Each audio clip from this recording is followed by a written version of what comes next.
Cek. Cek, cek, cek, cek.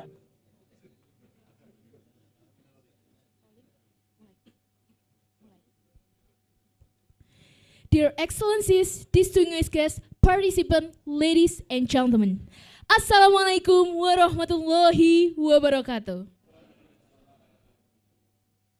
Om Swastiastu, Namo Buddhaya, Salam Kebajikan, and warm good morning to you all. We are delighted to welcome you to 10 November Institute of Technology Surabaya in the University Lecture Tour 2023 and Emeritus of Ocean Engineering Professor. I would like to warmly welcome to our honorable guest, Profesor Dr. Insinyur Ahmad Rusdiansyah as the third Vice Rector of ITS, and dear Honorable Deputy Sumberdaya Maritim Kemenko Marves, Mr. Muhammad Firman Hidayat, and Profesor Dr. Insinyur Imam Robandi as the Chairman of Dewan Profesor ITS, and Profesor Insinyur Widi Agus Pratikto and Ibu Rumhayatin. And also, I would like to welcome our honorable speaker today, Dr. Intan Suci Nurhati from National Research and Innovation Agency, Professor Vincent Pirebon as the co-CEO and Chief Science Officer of OceanX, Professor Kevin Glover from Institute of Marine Research, and Professor Dr. Oyvind Vixen from University of Bergen. And warmly welcome as well to the deans and the vice deans, and also for lecturers of Marine Technology Faculty and all of the participants in today's event. Praise and our gratitude for the presence of God Almighty so that we can gather together here in healthy and good condition in the auditorium BG Munaf FTK ITS. Well, ladies and gentlemen, my name is Audrey. Together with my partner Krishna, we'll guide and accompany you on this extraordinary event this morning. Firstly, I would like to invite everyone to stand up straight for our national anthem, Indonesia Raya, followed by hymn of ITS. So please, ladies and gentlemen, stand up straight together.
Everybody are welcome to sit back.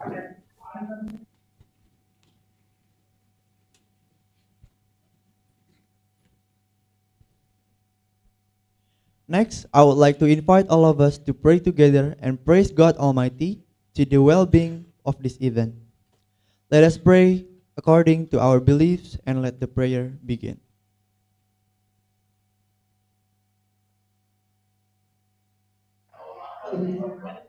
Baik, mohon izin kepada Amen. Bapak Ibu, kami silakan untuk mengembalikan kursi di depan untuk siap. Well, ladies and gentlemen, in this morning event, we are present in a very extraordinary event and will certainly bring many benefit and new knowledge to all of us. For information, University Tour Lecture 2023 is a collaboration between the Coordinating Ministry for Maritime Affairs and Investment of the Republic of Indonesia with the Ocean X on partnership in marine research and technology, public awareness, and capacity development. And in this university to lecture, we'll bring them of marine research technology to support science-based policy and research literacy, which definitely attended by the extraordinary speaker who will discuss interesting topic in accordance with their respective fields. That is absolutely right, Audrey. Not only that, this morning there will be also the Emeritus Professor Ceremony of Ocean Engineering, Profesor Insinyur Widi Agus Pratikto. And that's right, Krishna. And this morning event will be started with the opening speech from the Kementerian Koordinator Bidang Kemaritiman dan Investasi, Mr. Muhammad Firman Hidayat. To Mr. Muhammad Firman Hidayat, the time is yours.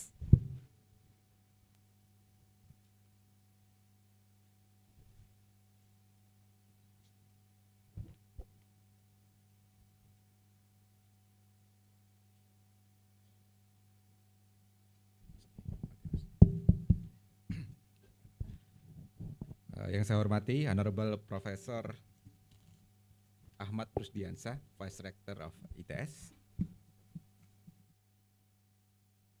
Profesor Dr. Iman Robandi, Chief of Professor Council, ITS, Profesor Insinyur Widi Agus Pratikto, M.Sc PhD, Professor in ITS, Dr. Intan Suci Nurhati from BRIN, Professor Dr. Ovin Fiction, Vice Dean for Ocean, University of Bergen, Norway, Professor Kevin Glover, Institute of Marine Research, Norway, and Professor Dr. Vincent Piribon, Co-CEO and Chief Science Officer at Ocean X.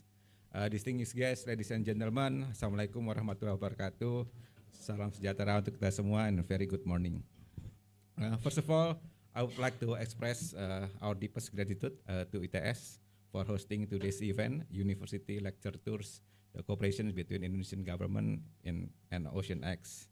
So in the brief time that I have, I would like to shed light on two key aspects. The first one is Indonesian vast maritime potential and the significance of collaborations in ocean exploration, especially in this case with the Ocean X. Ladies and gentlemen, as you can see in the slides, Indonesia is the largest archipelagic country in the world, with more than 75% of our area is actually ocean, sea.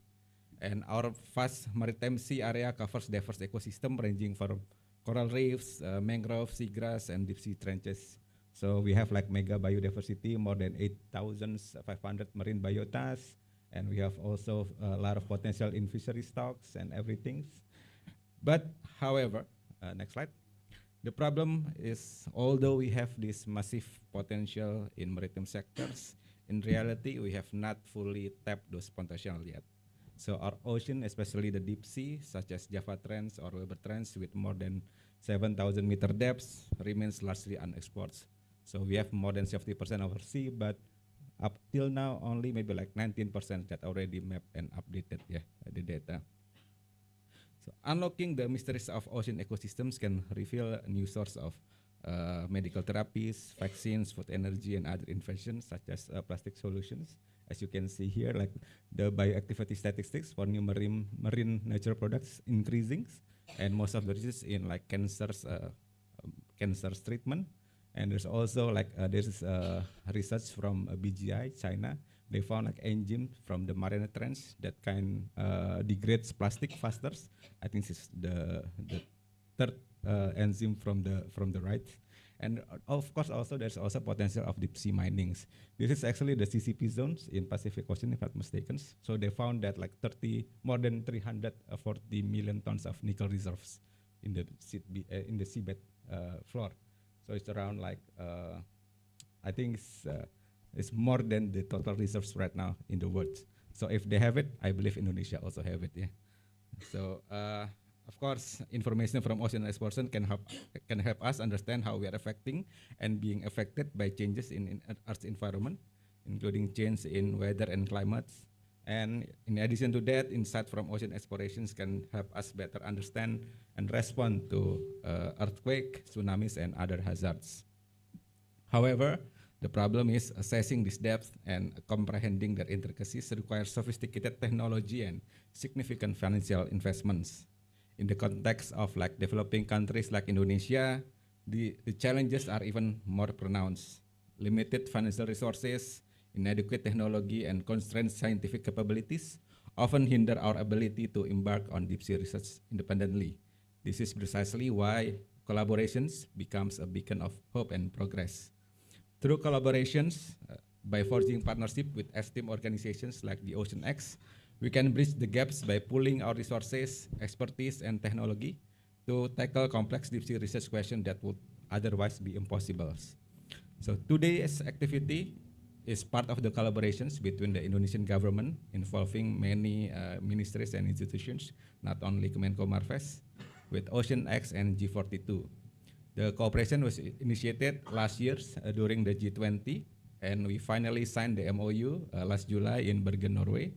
And the main theme of this collaboration is ocean exploration that covers the three scopes of area: marine research and technology, public awareness, and capacity development. After the MOU signing, our first activity was in the area of capacity development. A young explorer program was carried out early this month, which brought like 15 selected Indonesian young generation to sail from Azores, Spain to Malta to conduct and experience ocean exploration for 10 days using the Ocean Explorer, the ship from the Ocean X. Unfortunately, there is no students from ITS at this time, so hopefully in the next Young Explorer program, we can invite ITS students to join this Ocean Explorer vessel. Yeah. Another program for capacity development activities is the University Lecture Tours 2023, which is our today activity that is conducted at several universities in Indonesia. We went to University of Indonesia on Friday, and then ITB on Saturday, and today at Institute Teknologi 10 November Surabaya. The total participants, we predict more than 800 participants. And of course, in 2024, we will have a joint expeditions using Ocean Explorer Research Vessel in Indonesia water. So we invite researchers from ITS to be able to join these joint expeditions with the Ocean X. Today's ULT, the main goal of this ULT that have a theme, Marine Research Technology, to support science-based policy and research literacy, is to share knowledge and experience about the marine research and technology, especially deep sea, with experts, to increase the spirit of exploration with Indonesia young generations. So I really hope that this sort of seminar can be useful for all of us who are present here, both online and offline. And hopefully this can open up opportunities for other activities with greater benefits in futures. This Young Explorer program and University Lecture Tour is our first, previously, is our first experience to have these such programs. So we hope that to have these programs in the future by engaging more collaborating partners with better arrangement and benefit more young generation in Indonesia. That concludes my introductions. I hope we all have a fantastic day, sharing our expertise and having fruitful discussions. Wassalamualaikum warahmatullahi wabarakatuh. Terima kasih and very good morning.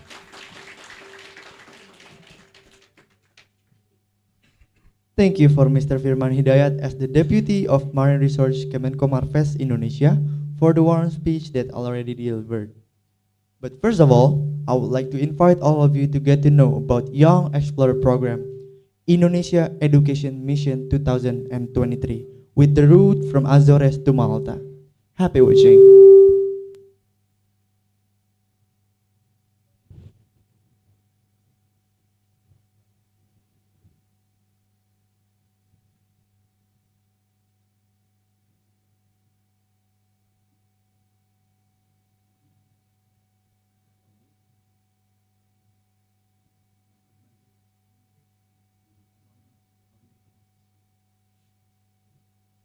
Itu adalah bagaimana mengemas semuanya menjadi satu paket, yang satu paket ini bisa saling melengkapi satu sama lain.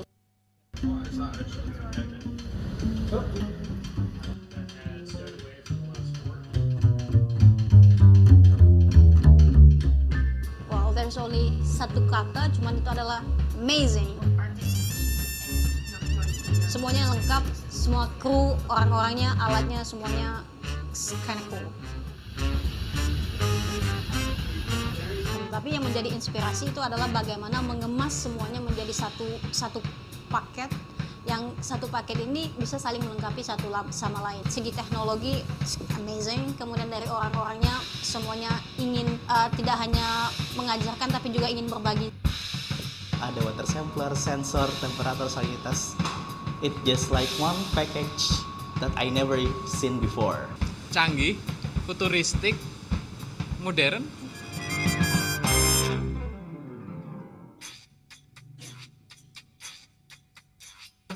Ada beberapa hal sebenarnya yang menurut saya sangat wow.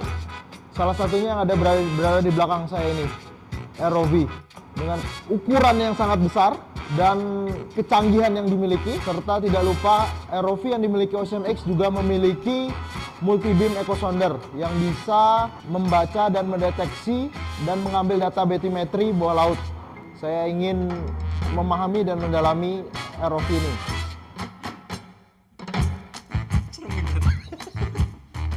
Pertama yang aku pelajarin di sini yang katanya eDNA ya. Mungkin eDNA bukan hal baru di kita, tapi sebelumnya cuma kayak setengah-setengah belajarnya. Di sini tuh benar-benar diajarin dari bagaimana cara ngambil sampelnya, terus kemudian bagaimana kita menangani sampel sampai kita mengekstraksi hingga kita sequencing.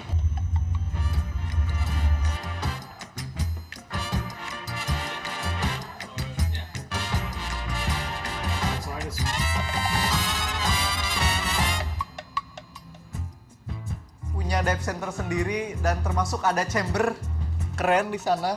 Dan kemarin kita udah coba chambernya, itu pengalaman pertama bagi saya khususnya masuk ke dalam chamber.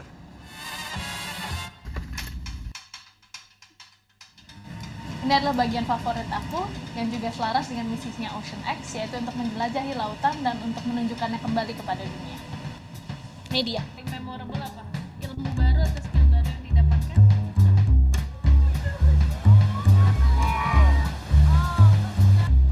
Banyak banget pengalaman dan pelajaran baru yang kita dapatkan di sini. Semoga bisa kita bawa pulang untuk menjelajahi laut Indonesia.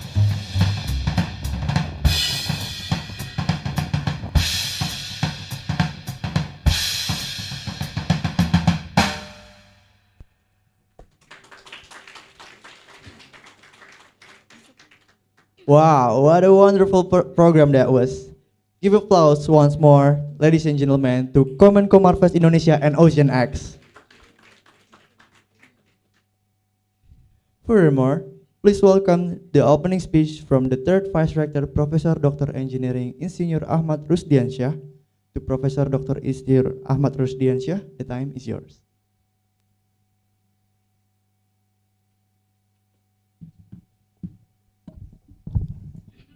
Assalamualaikum warahmatullahi wabarakatuh. Very good morning for everyone. Honorable professors, I see many professors here. Professor Johnny Hermana, good morning. And the esteemed participants of this occasion, allow me to extend a warm and gracious welcome to each one of you as we gather here today for this special occasion. Especially, I would like to acknowledge the distinguished participant here who have graced us with their presence today, Dr. Muhammad Firman Hidayat, the Deputy Maritime Resources at the Coordinating Ministry of Maritime Affairs and Investment, Profesor Imam Robandi, the Chairman of the Professor Council at the ITS, and of course, Profesor Insinyur Widi Agus Pratikto, the honor here. I also to acknowledge Dr. Intan Suci Nurhati, representing the National Research and Innovation Agency. Professor of Fiction, Vice Dean for Ocean at the University of Bergen, Norway. Morning.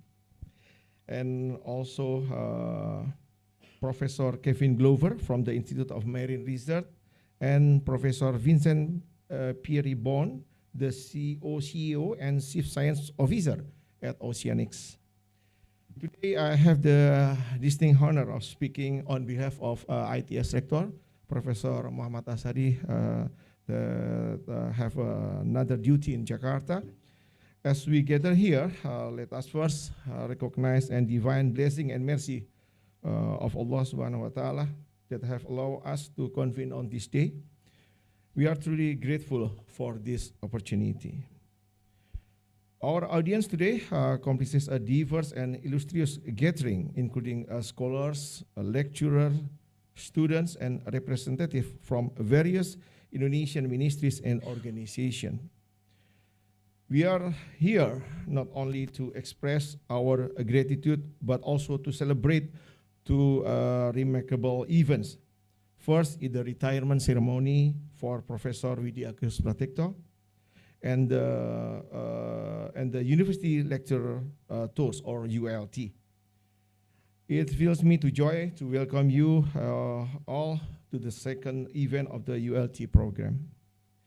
ITS is a privilege to have been selected alongside prestigious institutions like Universitas Indonesia and ITB as one of the chosen universities in Indonesia to host this program. Today, we have the privilege of showcasing national and international speakers in the fields of marine research, science, and technology. As we embark on this day filled with this intellectual exchange, insightful discussion, I am confident that our shared knowledge and experiences will inspire the next generation of scholars, researchers, and innovators in the vital domains of maritime and marine sciences. And I see in the video it is a good opportunity for our students. If in next year they will join the what do you call Young Explorer program, so they will enjoy the journey of the Oceanics program. I hope it will be happening in the future. We are privileged to have gathered here some of the brightest minds in the field of marine and fishery research. The insight of this event will broaden our horizon and deepen our understanding of deep sea research technology.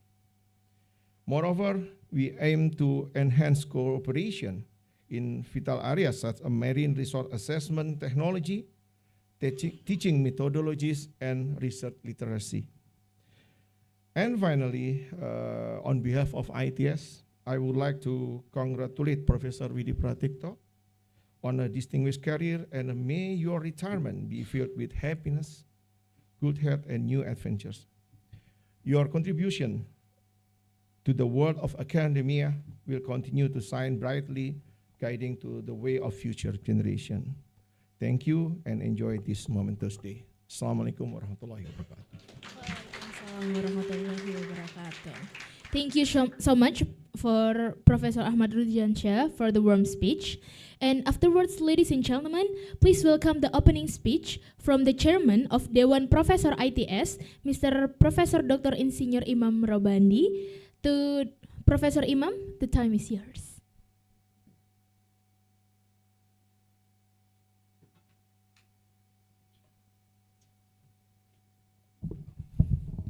Saya minta bantuan Prof Harus untuk datang ke depan sini agar lebih relax, more be relax now.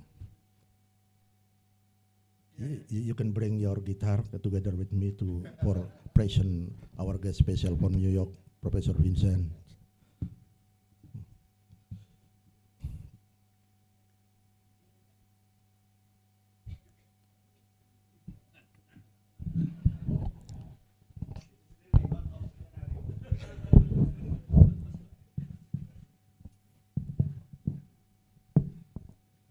Ya, jadi seminar tanpa budaya itu sama dengan FTK tanpa calon rektor tuh.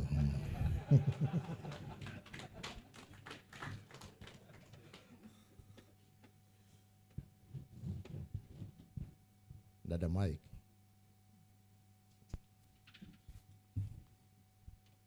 So I introduce you that Professor Harus is the best guitarist from ITS, special for this room.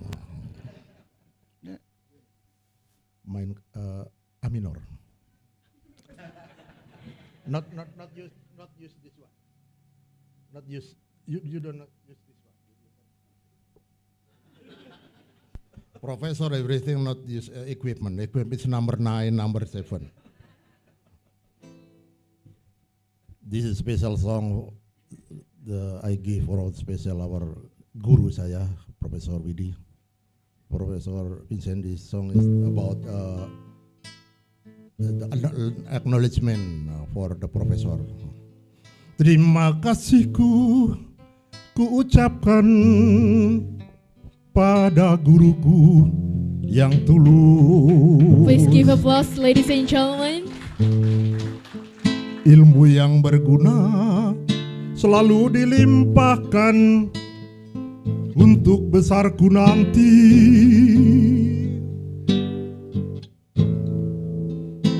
Setiap hariku dibimbingnya agar tumbuhlah bakatku. Kan ku ingat selalu nasihat Prof Widi. Terima kasihku guruku. Ya, terima kasih banyak. Oh, maksud. Terima kasihku, terima kasihku, terima kasihku ku ucapkan pada guruku yang tulus. Ilmu yang berguna selalu dilimpahkan untuk besarku nanti. Dudu, dudu, dudu, dudu, dudu.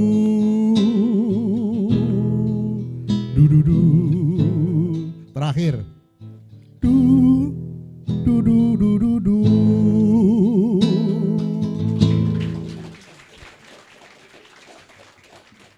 Ini kalau yang nyanyi bukan ketua Dewan Profesor, nggak ada yang tepuk tangan ini. Assalamualaikum warahmatullahi wabarakatuh. Hamdan syukralillah la haula wala quwata illa billah. Good morning ladies and gentlemen, wilujeng enjing, selamat pagi, ohayo gozaimasu. Dan selama apa saja yang membuat Bapak Ibu di sini will be happy together. Spesial ini our guest yang saya hormati dan kami muliakan, Bapak Muhammad Firman Hidayat. Masih muda sekali ya.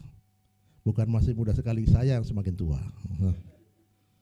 Tadi kata Profesor Widi. Prof Widi yang mulia, kami muliakan, guru yang hebat, guru kita semua, yang semoga Bapak sehat selalu. Walaupun purna tugas, kita berpisah hanya di SK, Prof Widi. Tapi hati kita in one tie line, interconnected in heart. Don't worry. Jadi ini saya pertama kali datang ke sini. Ini nanti suatu saat dapat kita pinjam untuk Dewan Profesor acara-acara. Ini sambil survei saja ini. Neonnya berapa lumen saya lihat semua. Dr. Intan mungkin di Zoom ya atau di sini. Dr. Intan, where is Dr. Oh, so welcome to ITS. This was time for you? Yes? How about it, guys?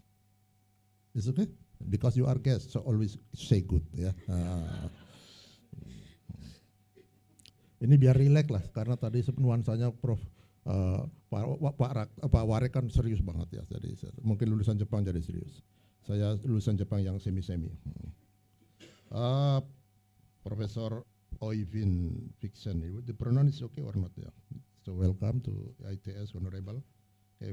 Profesor Kevin Glover, Profesor Vincent. So this is first time for you in Surabaya? Wonderful. In Indonesia? In Indonesia itu first time. How long has been in Surabaya? One day. So you understand about Surabaya? So where are you from? The city in US?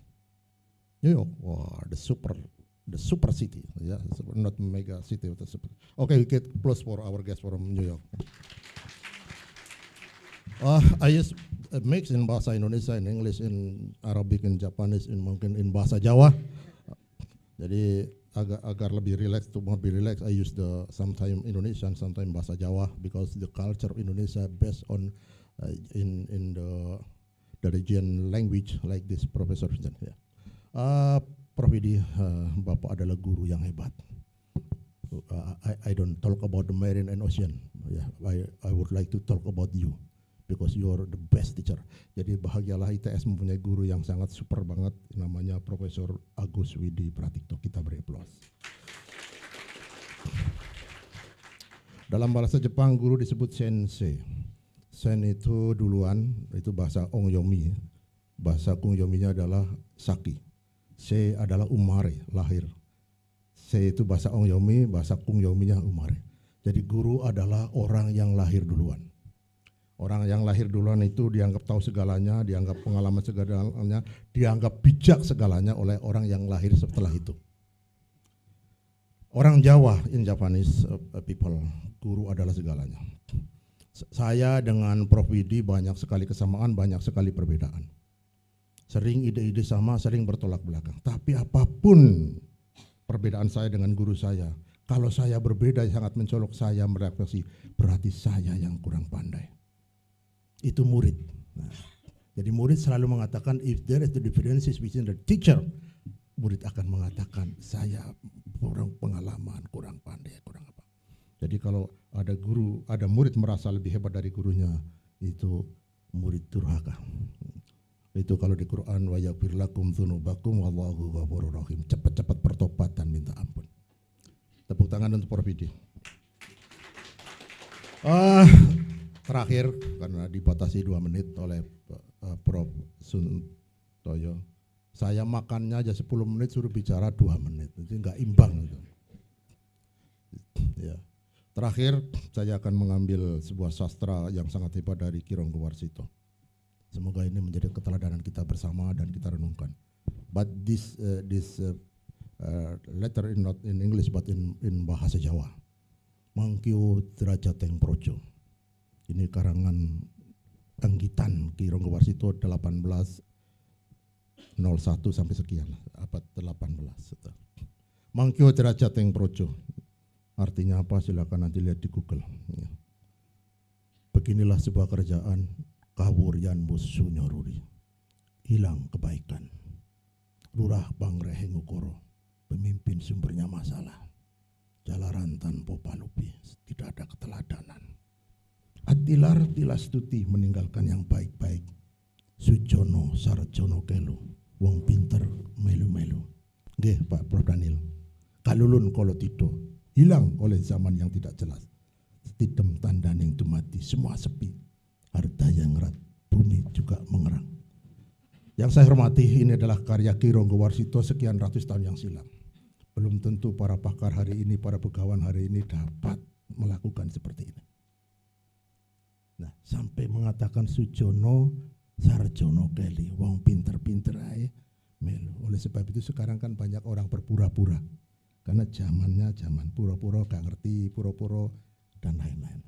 Yang saya hormati, karena hari ini adalah hari spesial, Dewan Profesor hanya mengucapkan kebahagiaanlah untuk Prof Widi. Tidak ada perpisahan kita. Hanya bahagia ikut Mahayu Bagyo. Semoga Prof Widi dan Ibu selalu sehat, karena ini yang datang ini punggawa para banyak pegawai ini di depan-depan ini.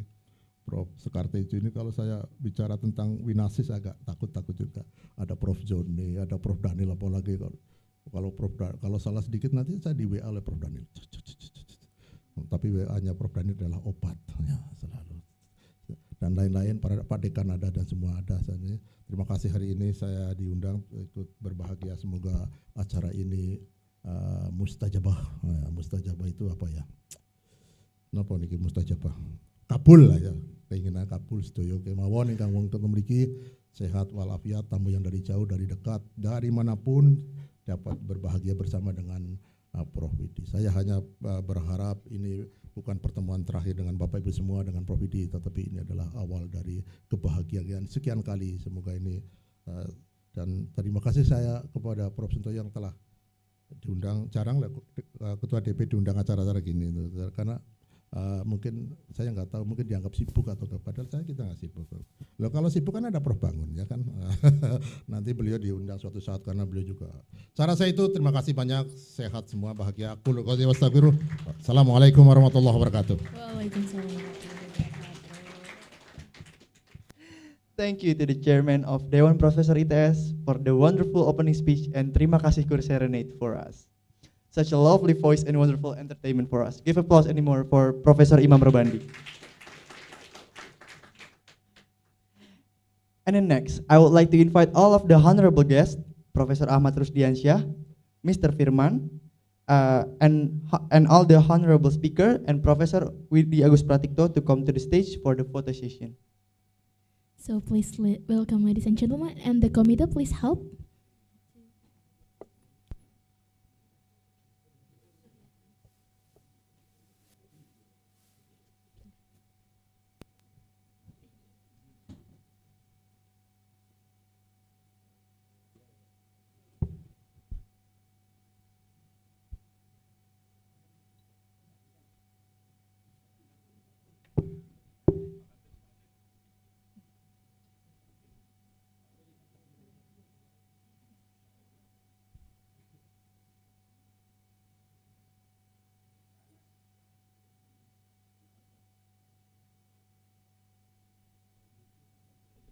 Bisa dibantu dihitung oleh panitia. Oke, 1, 2, 3. Oke, sekali lagi, one more time. 1, 2, 3, cheese. Monggo Ibu, silakan maju ke depan untuk mengikuti sesi foto bersama.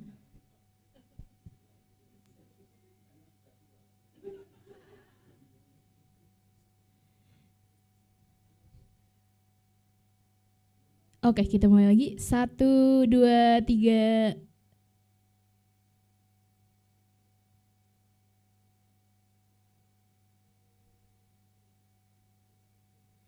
Okay, thank you very much for the honorable guests. Yeah, you're welcome to sit back to your seat.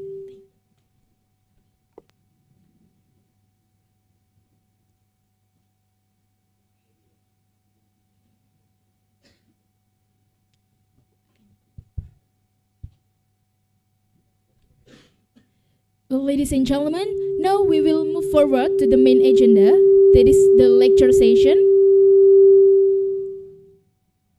That is already present here, and in this lecture discussion will be led by the moderator, that is Professor Daniel M. Roshid from the Department of Ocean Engineering. And ladies and gentlemen, for the information that Professor Daniel M. Roshid is also the Professor of the Faculty of Marine Technology, 10 November Institute of Technology. And to Prof. Daniel M. Roshid, the time are welcome.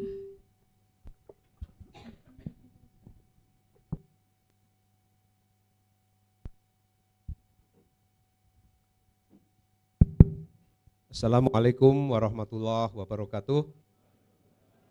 Selamat pagi dan salam sejahtera para profesor yang saya muliakan, para pejabat ITS, terutama Prof. Rusdiansyah, Prof. Imam, dan rekan-rekan staf pengajar dan mahasiswa. Selamat datang kepada Pak Firman Hidayat dan Pak Vincent ya. Pak Vincent ya, selamat datang. Please welcome to ITS ya. Prof Joni yang saya muliakan, I'm happy to be a moderator for this very extraordinary event. The University Lecture Tours sponsored by Ocean X. Is it different from SpaceX? A sister company, probably? No, okay. Yeah, okay. Yeah. Okay.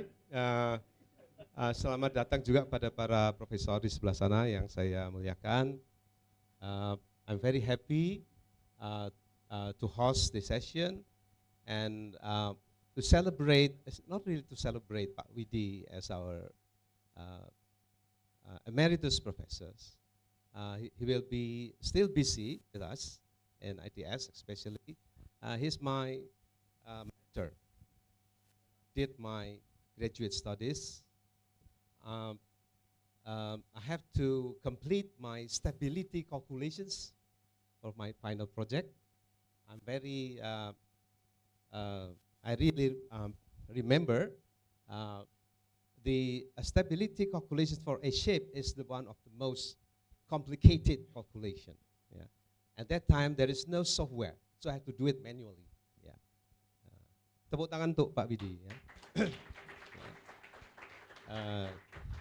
Saya ingat betul itu saya datang ke rumah beliau sebelum beliau berangkat ke Amerika untuk ke North Carolina University, dan saya mendapatkan kebahagiaan. Saya juga ikut hadir pada pernikahan beliau dengan Bu Rumiatin di Jepara, kalau salah ya. Ya. Tepuk tangan sekali lagi untuk Bu Rumiatin. Jelas di belakang Pak Widi ada seorang ibu yang sangat suportif, ya, membantu beliau. Karena tugas beliau tidak mudah, apalagi harus meninggalkan ITS untuk merintis satu departemen baru, a new department of marine affairs. Yeah, you see that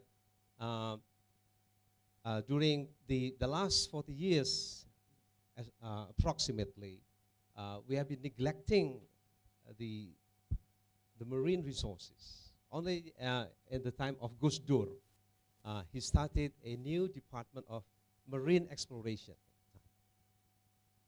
So I'm very happy that we are more concerned with the future of marine research and marine policy, and especially the coordinating minister of marine affairs and investment, ya, Pak Firman di bawah Pak Luhut tentu sangat sibuk karena Pak Luhut juga sangat sibuk, ya, sehingga mungkin semua tugas diserahkan ke Pak Firman nih. Ya. Ya. Ya. Baik, saya akan sebagai satu rekan kerja dan kemudian juga mahasiswa beliau, topik blue economy and it's the integrated coastal management. Pak Widi will be delivering the topic. I do see that the future of Indonesia is the coastal and small island management. The coastal areas are the most contested areas. Okay, so we have to do it in a more coordinating or integrated way. It is not easy. The latest issue probably the island of Rempang. Are you aware of this issue? Okay, yeah. Because public space, especially the coastal space, is a contested area. Yeah, we have to do it within the game model. So many people are trying their best to acquire the space for marine, let's say, aquaculture, probably for conservation, for port development, and for ecotourism, probably. So at least there are 4 activities that try to acquire the coastal space. Yeah. So blue economy, which was first established by, I think, Dr. Gunther Pauli, and also it's a new paradigm of approaching development. Yeah. We have to consider the sustainability of any investment and the creating jobs, adding values, using renewable energies, and so on. So it's a complex approach, actually. We like to learn from the world. How do we manage to, how do we govern the coastal areas? Ya. Saya kira tantangan ke depan kita memang bagaimana kita mengelola pesisir kita yang sangat terbatas dan juga pulau-pulau kecil kita. Ya, saya kira ini yang barangkali nanti Prof Widi akan mengelaborate lebih banyak. They are colleagues of mine, Pak Wahyudi, Pak Wahyudi juga terlibat di ISZM ya Pak ya. Nah, ya jadi Integrated Coastal Zone Management is our core subject at the Ocean Engineering Department. Dan ini juga kuliah pengayaan juga, ya, enriching courses within ITS. Ya. Baik, ladies and gentlemen, I would like to invite Profesor Widi. Apakah Bu Intan akan bergabung atau nanti? Sebaiknya bagaimana? Nanti saja ya. Baik, bagaimana? Oke, silakan Prof Widi. Please big applause to Prof Widi.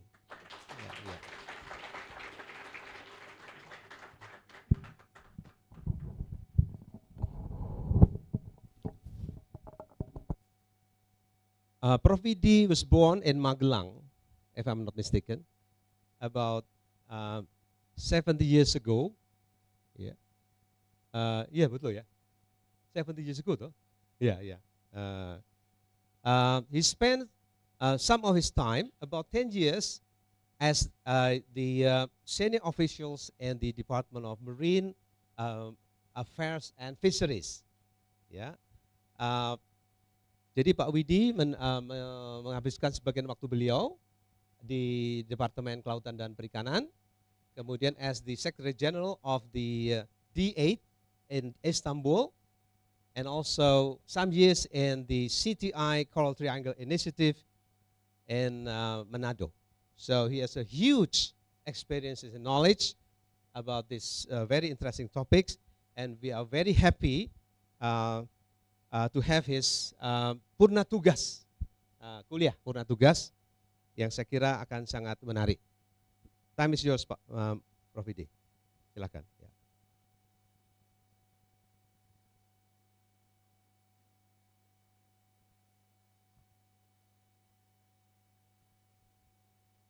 Oke.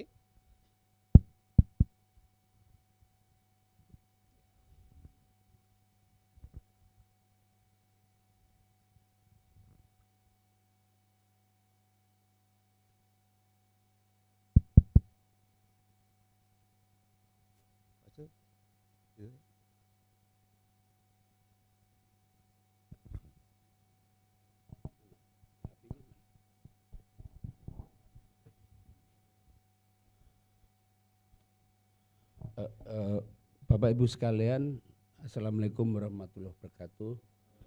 Selamat pagi, salam sejahtera untuk kita semua. Yang terhormat Bapak Rektor dan pimpinan ITS, termasuk Pak Dekan dan sebagainya, karena too many things nanti kalau saya menyebutnya. Kemudian saya senang sekali ketemu Pak Firman Hidayat dan staf, termasuk sekretarisnya yang dulu pernah ikut saya itu. Mbak siapa namanya? Mbak Anita ya. Karena sudah tua jadi lupa ya. Atau karena Profesor berhak lupa. Kemudian terima kasih juga dengan sahabat-sahabat pimpinan guru besar, grup guru besar, Pak Imam Robandi, kemudian yang mewakili Bapak Rektor adalah Bapak Profesor Dodi. Saya manggilnya Pak Dodi aja supaya nggak susah-susah ya. Kita pernah bersama-sama mengelola ADB 2 dengan Pak Dodi dikirim ke Kanada ya. Saya lupa nama universitasnya karena it was some time ago. Ya. Jadi sebelum tadi disebutkan Prof Daniel saya serve di KKP, saya sempat menjadi PD 1 dan Asdir 1, sehingga banyak hal yang dikelola dalam pengiriman staf, kemudian kurikulum dan sebagainya. Bapak Joni Hermana yang menyempatkan dan mudah-mudahan selalu mengkritisi ya situasi dunia, terutama dunia kelautan, karena sekarang ini pada sibuk dengan dunia kampanye. Tadi ada kampanye rektor, saya ini sekarang ini juga diminta menjadi tim sukses 3 calon presiden. Jadi Pak Prabowo, kemudian kalau Pak Anies kawan sekolah di Amerika kan, jadi kita harus seksama membantu. Kemudian Pak Ganjar itu sahabat saya sewaktu di DPR. Beliau sering minta proyek dan sebagainya. Jadi we are very close ya. Jadi kami tiga-tiganya sangat dekat dengan beliau sehingga beliau itu tidak masalah kami membela mana karena rasional base ya yang kita lakukan. Indonesia akan tentram kalau bisa dilakukan itu. Jadi sekarang ini kan terlalu emosional. Nah, bagaimana mengendalikan emosional kalau kita bisa dengan ilmu. Bapak Ibu sekalian, kami juga sangat berterima kasih dengan suasana harmoni ilmu pengetahuan di dalam kampus ITS ini, tapi mudah-mudahan kita bisa melanjutkan dengan beberapa kunjungan tentunya.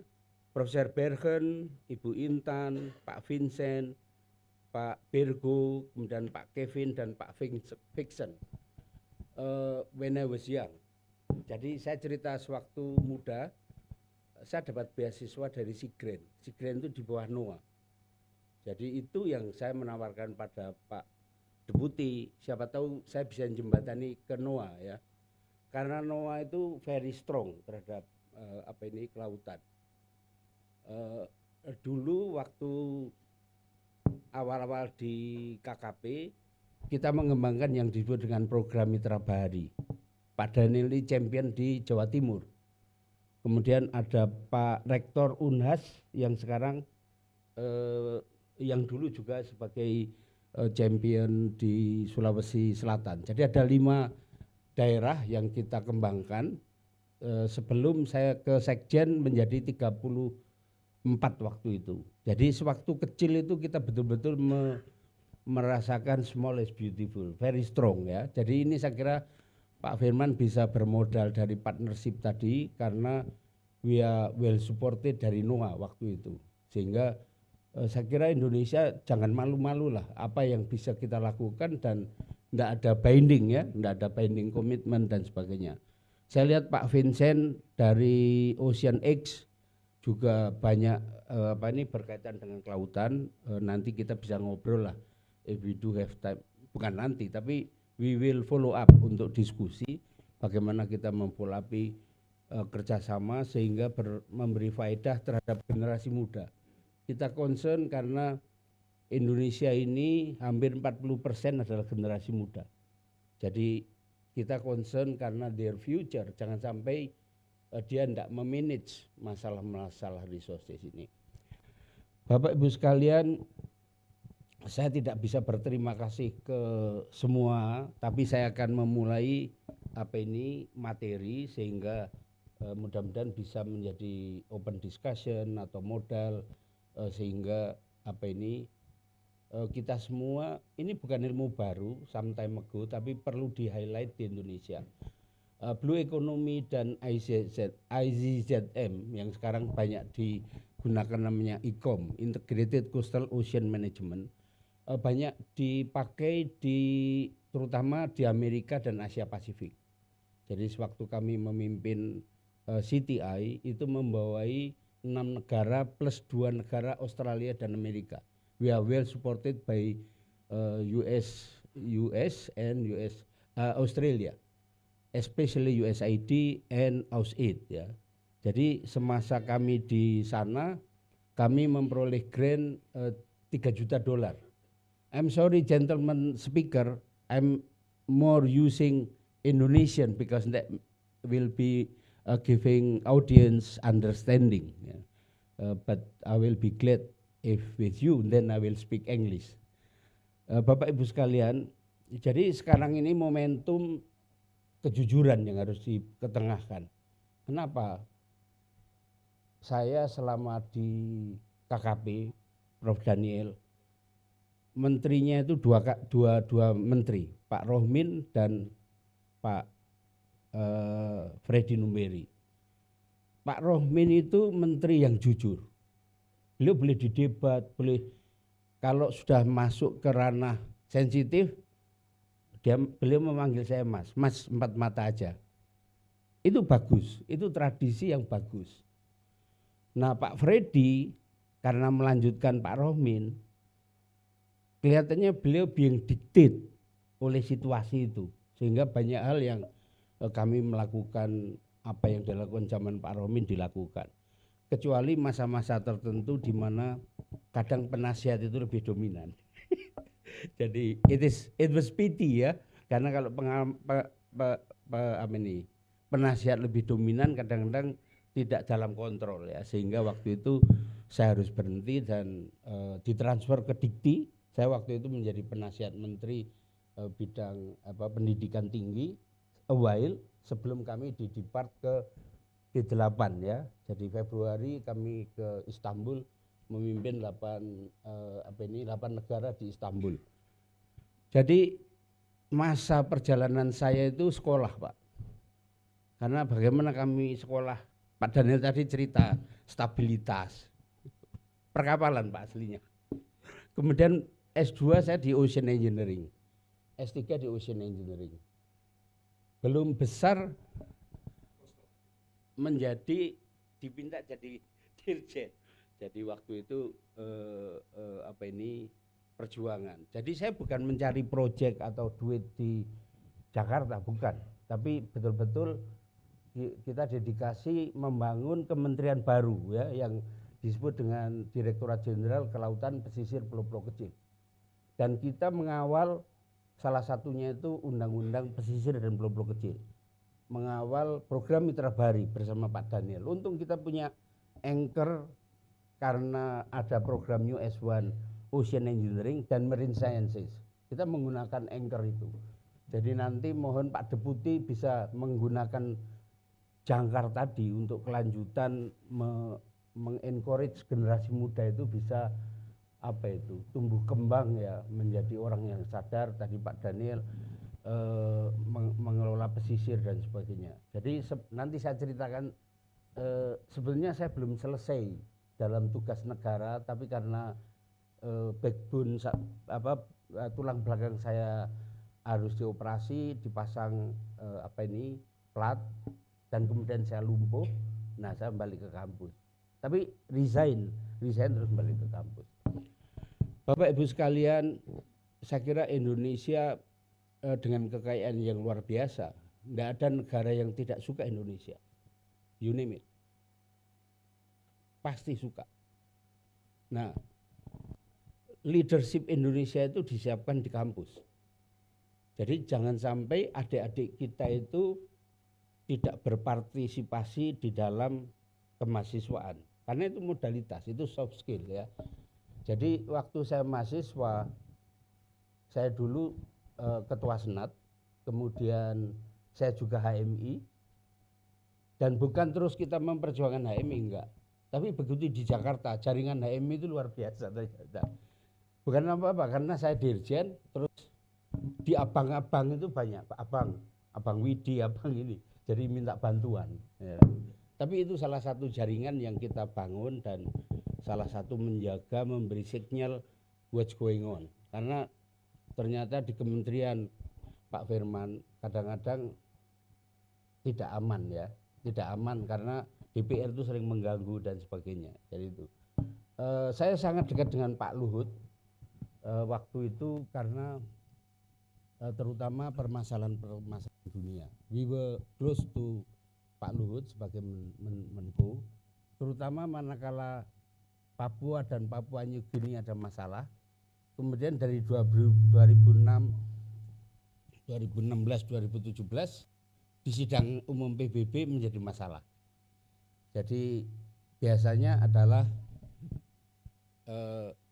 Papua New Guinea, Solomon, Vanuatu yang membawa memo di PBB. Kami ditugaskan untuk Mission Impossible ya. Saya bersama Dirjen kerjasama Kemlu, Pak Siswo yang sekarang jadi duta besar di Australia.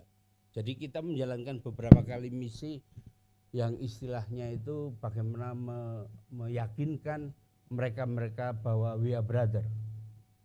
Dan insya Allah waktu itu berhasil ya. Cuma Pak Luhut nggak ingat mungkin sekarang karena sudah aman ya. Jadi nanti diingatkan aja apakah dulu masih ingat yang dulu-dulu gitu. Jadi perjuangan itu yang harus dijaga supaya kita tetap menjaga Pacific region. Pacific region very rich dan kita harus hadir sebagai brother. Kalau enggak ya kasihan mereka karena mereka sebenarnya mirip saudara-saudara kita di timur, di NTT, di Maluku Tenggara Barat, di Papua dan sebagainya.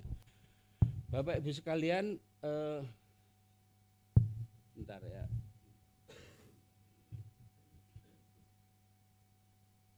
Mungkin ada yang bisa membantu ke sini ya.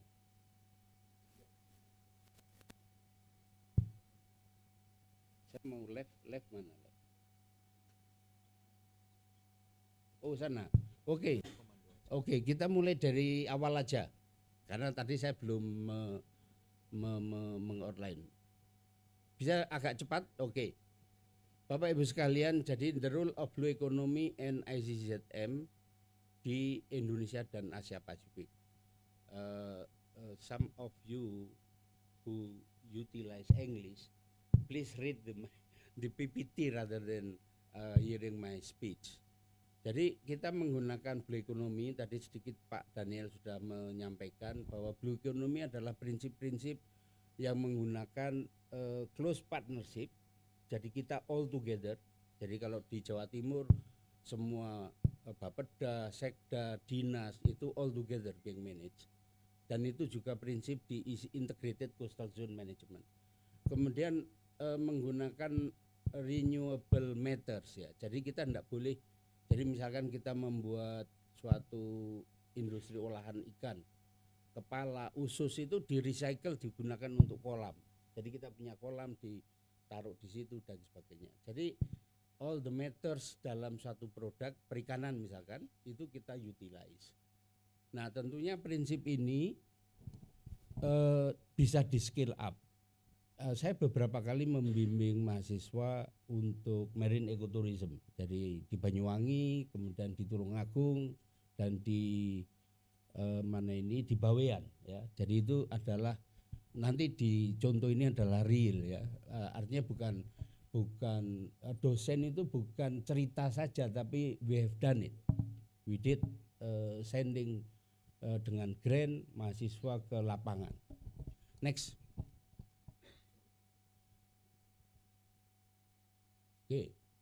Oke, next. Mungkin agak cepat ya kan. Jadi ini adalah ini salah satu tim yang tadi kita kirim ke Banyuwangi. Mereka di sana 4 hari, kadang balik lagi dan sebagainya untuk meningkat cohesiveness. Jadi ini kita tackle RT/RW, kemudian sampai ke pemerintah daerah. Di dalam problem fiskal sekarang ini yang Bu Sri Mulyani selalu bercerita begitu, pemerintah daerah itu harus kembali strengthening pemerintah daerah. Nah nanti saya akan cerita ini mengingatkan Pak Presiden ya. Jadi banyak undang-undang yang tidak disiapkan dengan baik. Saya beri contoh. Jadi Undang-Undang 27 waktu di launch Undang-Undang 27 itu mengenai pesisir dan laut. Kabupaten itu masuk kabupaten kota. Tapi pada tahun 2014 yang dioperasikan tahun 2017 ada Undang-Undang 23 wilayah itu ditarik semua ke provinsi. Jadi saya nggak tahu itu Pak Tito atau enggak, tapi saya selalu ingat Pak Tito itu nggak cukup pinter, karena dia nggak tahu konsekuensinya. Jadi nanti saya beri contoh, misalkan masalah keuangan, masalah sampah, yang paling besar itu masalah sampah, marine debris Indonesia juara 2 setelah China. Terus siapa yang men-tackle?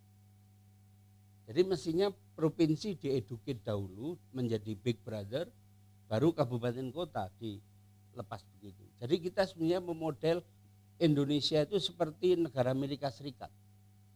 Tapi pendidikan di Amerika Serikat itu sudah maju sekali. Nah kita coba Mbak Mas kalian ke Maluku Tenggara Barat atau ke NTT, nangis itu, tiap hari nangis nanti.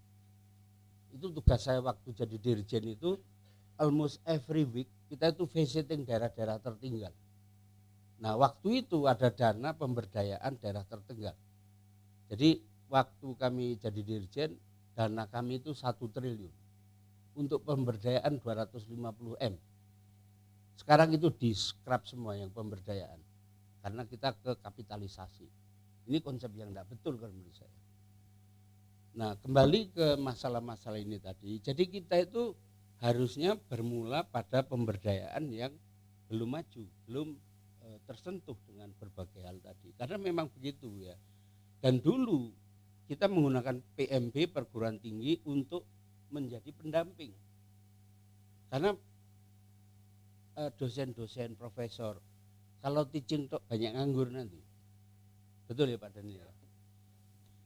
Jadi itulah mestinya ya program Mitra Bahari itu dimanfaatkan untuk strengthening kapasitas all over Indonesia. Nah itu sudah disetujui, sudah diubah menjadi Undang-Undang 1 Jungto Undang-Undang 1 2014. Tapi mestinya Pak Presiden itu melakukan tes, menteri-menteri yang jadi menteri dites dulu gitu loh, supaya paham itu. Karena itu message-nya, jangan tanya kenapa Amerika maju. Kebetulan saya itu dapat beasiswa dari NOAA yang kita menggeluti North Carolina. Bagaimana penduduk North Carolina itu mengantisipasi ada disaster. Dalam disaster management bagaimana rakyat terlibat. Bagaimana engineers itu terlibat. Nah di kita banyak di perguruan tinggi, tapi di dalam ruangan ya, atau gitaran tadi. Ya kan? Nah ini adalah tantangan, this is our challenge ya. Dan saya itu mungkin didoain orang tua saya Pratikto, yang berpraktek mungkin ya. Next. Nah, peran bioekonomi ini membantu dalam hal ini adalah Jawa Timur dan Banyuwangi. Jadi setiap negara bagian, setiap provinsi harusnya punya pola semacam ini. Jadi bisa marine ecotourism, bisa pengolahan ikan. Nanti kita lihat bioekonomi itu skupnya apa saja. Ya, next.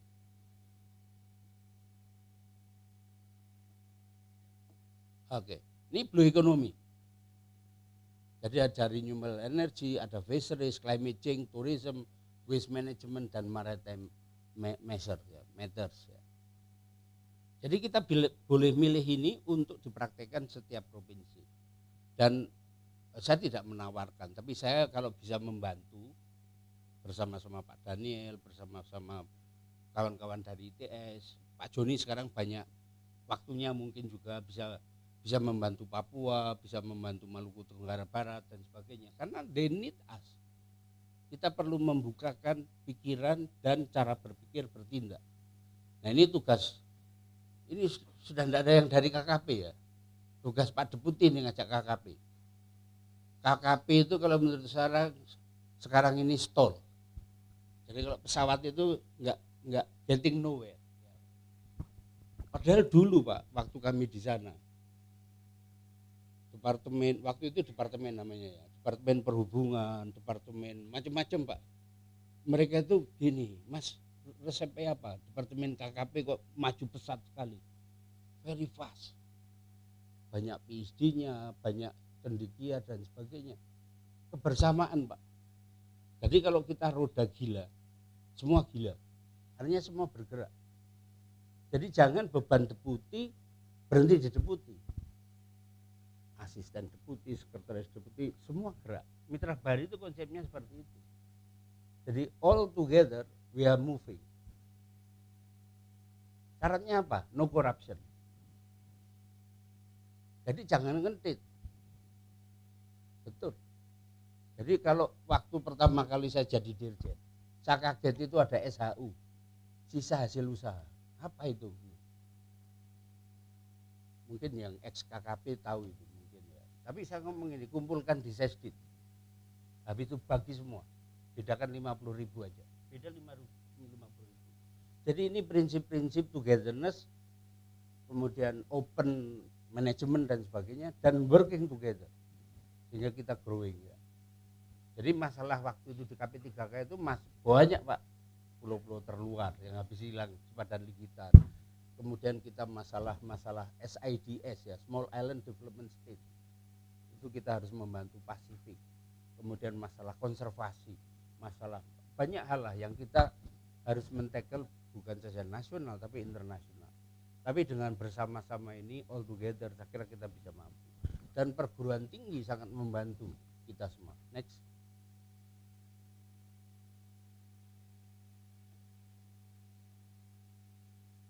Blue economy, conservation, diplomasi. Jadi ini saling terkait. Konservasi itu ya harus dilakukan karena kita tidak boleh meninggalkan. Next slide. Agak cepat aja, nanti waktu saya banyak nanti. Ya kan, saya tahu kita hanya 45 menit. Next. Jadi ini poros maritim. Saya kira Pak Luhut sangat ahli masalah ini ya. Tapi the thing is, bagaimana poros maritim ini dikerjakan atau kita melakukan poros maritim. Jadi kita bisa membuat peta, kalau ingin itu hubungi perguruan tinggi. Nanti Pak Firman sebagai deputi sumber daya ya, yang harus berhubungan. Mudah-mudahan kita bisa membantu Pak, termasuk menghubungkan kembali. Jadi kami banyak hubungan dengan Australia, kemudian dengan US, terutama institutional building ya. Dan mereka sangat senang dengan Indonesia, daripada Indonesia, jujur ya, boleh jujur kan, daripada Indonesia di bawah naungan Cina, mereka lebih senang Pak. Sekarang ini Pak, ya kan, kita nggak paham juga bahasa cincong itu nggak paham. Tapi kita harus terbuka ya, bahwa kita juga harus terbuka oleh mereka. Dan waktu kami di CTI, Cina masuk, Taiwan masuk, US masuk dan sebagainya. We embrace all of them. Next.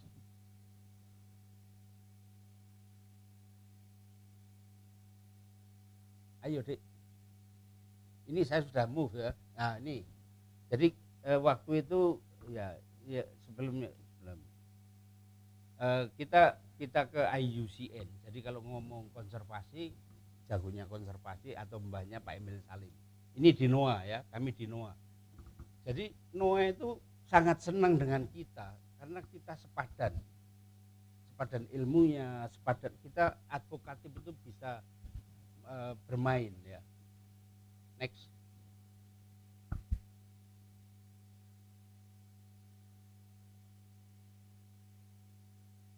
Ayo Mas. Nah ini kami di North Carolina. Jadi kami ini di Texas ya. Jadi ini dengan Pak Luhut. Ini 4 mata, tapi Pak Agus Darmawan minta ikut. Ya saya ikutkan. Jadi tadinya 4 mata, Pak Luhut minta 4 mata. Jadi certain moment kita juga ada misi negara ya. Misi negara itu termasuk mengamankan di Pasifik. Jadi banyak misi negara. Jadi sebutan saya adalah second track diplomacy. Jadi saya nulis masalah second track diplomacy. Apa itu second track diplomacy? Diplomasi menggunakan ilmu pengetahuan dan pengalaman. Nanti bisa nanti saya berikan. Jadi diplomasi itu bukan pekerjaannya Kemlu aja, tapi we supposed to be able to do second track diplomacy.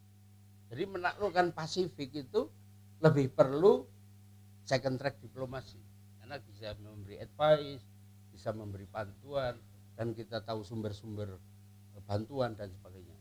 Ini di Texas ya. Jadi waktu itu ada pertemuan coastal management di Texas, kita hadir di Texas. Next.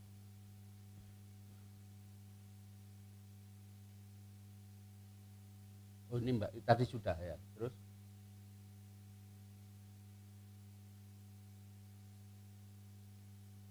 Next. Oke, jadi ini Pak Siswo, yang paling kanan itu Pak Siswo. Di gambar itu ya. Yang tadinya kita banyak membicarakan masalah penetrasi Pasifik dan sebagainya. Ini dengan Kadin Pasifik. Jadi betul-betul kita melakukan penetrasi ke real work mereka. Jadi kita ketemu Kadin Pasifik. Next.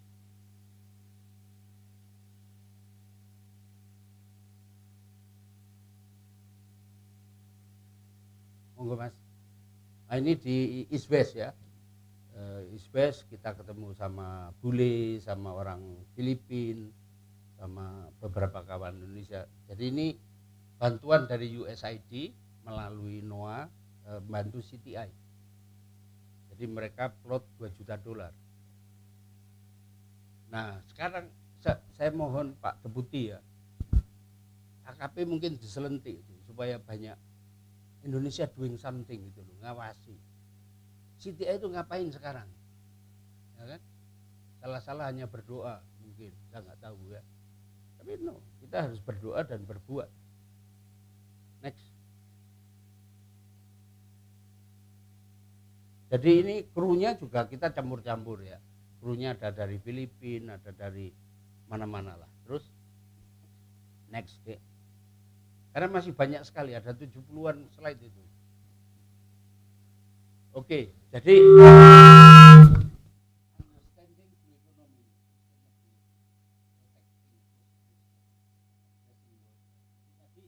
di outline di sini.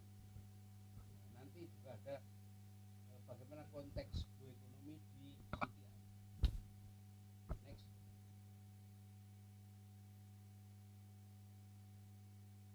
Ini understanding ekonomi di dalam CTI konteks. Oke, next. Oke. Terima kasih. Nah, konsep ICZM itu togetherness. Jadi all sektor, marine industry, water set management harus mampu dikendalikan ini. Jadi tugas kita dengan PMB tadi adalah mentraining sekda-sekda, mentraining kepala dinas. Melalui kepala dinas sekda menjadi paham. Sehingga tidak ada gegeran, Pak.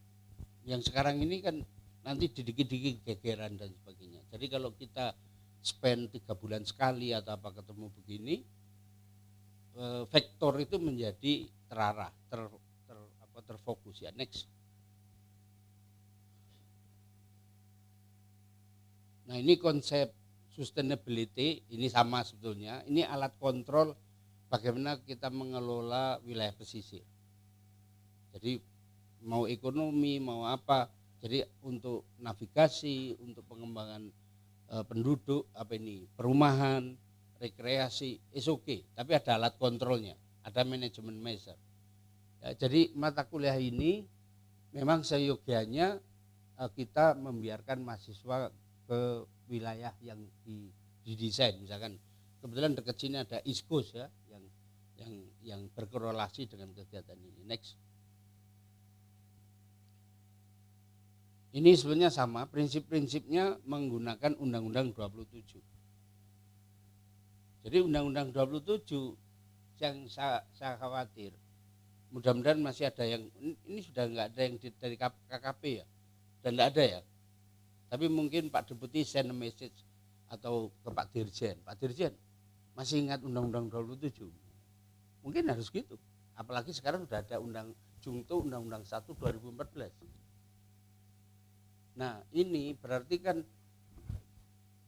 dulu ada dana dari KKP di pledge ke dinas-dinas provinsi dan kabupaten kota. Itu yang harus diperjuangkan juga. Begitu nggak ada insentif, no money no honey, ya kan? Orang-orang pemerintah daerah juga ngomong ngapain mereka ke sini. Ini permasalahan sekarang ini.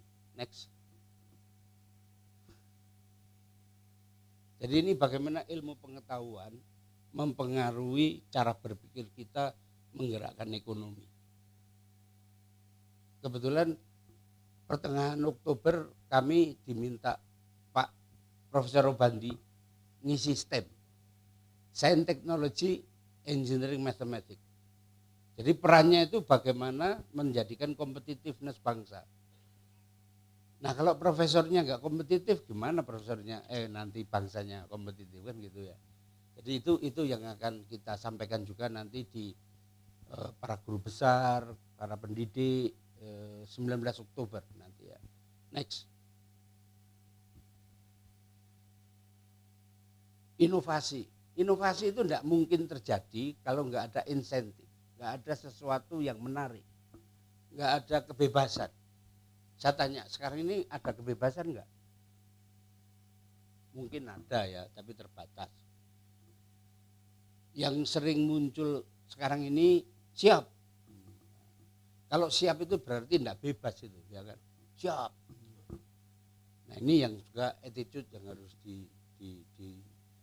ya in the way kita harus ngajak anak buah kita itu ngobrol, kemudian berbagi dan sebagainya. Next. Nah ini mitra bahari. Jadi saya kira Prof Daniel, Prof Profesor waktu itu sekretarisnya Pak Daniel ya. Jadi kita mengembangkan per provinsi itu bergerak. Yang tipenya bergantung dari provinsi. Tugas kita. Jadi mestinya Pak Dirjen-Dirjen itu powerful. Waktu itu saya per mitra bahari tahun 2002 ya. Jadi powerful itu jangan digunakan untuk yang lain, tapi untuk kebaikan. Jadi itu sehingga dana kita besar itu sangat mudah untuk dioncei lah ya. Next. Oke, jadi ini tinggal 5 menit. Saya terserah sih. Artinya ini peran dari universitas ya terhadap provinsi. Oke, mungkin agak cepat deh. Penyelarasan pusat daerah. Next. Nah ini. UU 23 tahun 2014 itu daerah itu sudah ditarikin ke provinsi. Jadi ini provinsi. Next. Nanti kita lihat perbedaan ini. Relevan to have ICOM atau integrated atau ICZM. Jadi ini banyak permasalahan ya. Permasalahan pertama Undang-Undang 27 atau Undang-Undang 1 2014. Kemudian Undang-Undang 26 itu masalah perizinan special planning. Kemudian Undang-Undang 23 yang kekuasaan itu ditarik ke provinsi. Jadi ini mestinya diselesaikan dengan komunikasi. Jangan dilakukan seperti rempang. Jadi kebetulan saya dulu tim gugus untuk penyiapan itu kan otorita ya, badan otorita. Badan otorita itu Batam, Rempang, Galang. Nah sekarang itu maunya dipotolin itu, ya kan? Jadi Pak Habibie waktu itu Barelang. Nah kemudian kita menyiapkan Natuna setelah itu. Jadi kebetulan kami diajak Pak Diki Munaf, waktu itu deputi di Ristek melakukan ini ya. Next. Jadi karena waktu saya tidak semua bisa sampaikan, tapi saya ingin menyampaikan ini. Jadi ini adalah salah satu contoh ya bahwa Indonesia itu bisa bekerja sama dengan Nurtanio misalkan wing in ground effect. Jadi ini adalah kapal tapi bisa terbang. Wing in ground effect ya yang kita bisa melakukan ini. Terus fasilitas ini, infrastruktur ini yang dibutuhkan daripada jalan tol. Karena ini memudahkan orang-orang dari Bali, dari Lombok, dari tempat-tempat lain melakukan pergerakan untuk produksi, pergerakan untuk jual beli dan sebagainya. Next. Terus.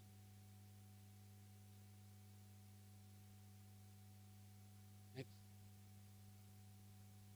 Ayo Mas, oh ini balik lagi tadi contohnya.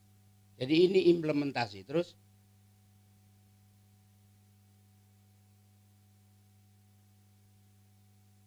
jadi ini salah satu contoh pantai yang di Hawaii.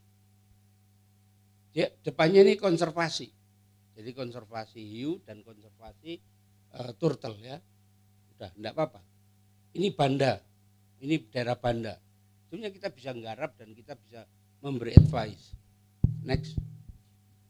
Ini Banda Neira, luar biasa. Banda Neira. Ini salah satu contoh ya. Next. Terus, nah ini pinisi. Kita menggunakan pinisi untuk approaching komodo, untuk approaching. Jadi kita mendorong produk dalam negeri dipakai di Indonesia. Terus,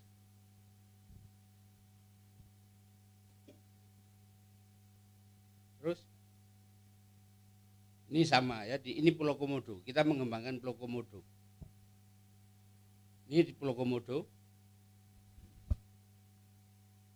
Ini adalah budidaya di daerah Komodo ya, budidaya yang pakai bambu, pakai papan dan sebagainya untuk komodo. Jadi sebenarnya banyak hal pemberdayaan masyarakat itu bisa dilakukan dengan menggait perguruan tinggi. Karena waktunya mungkin 2 slide atau 3 slide move forward.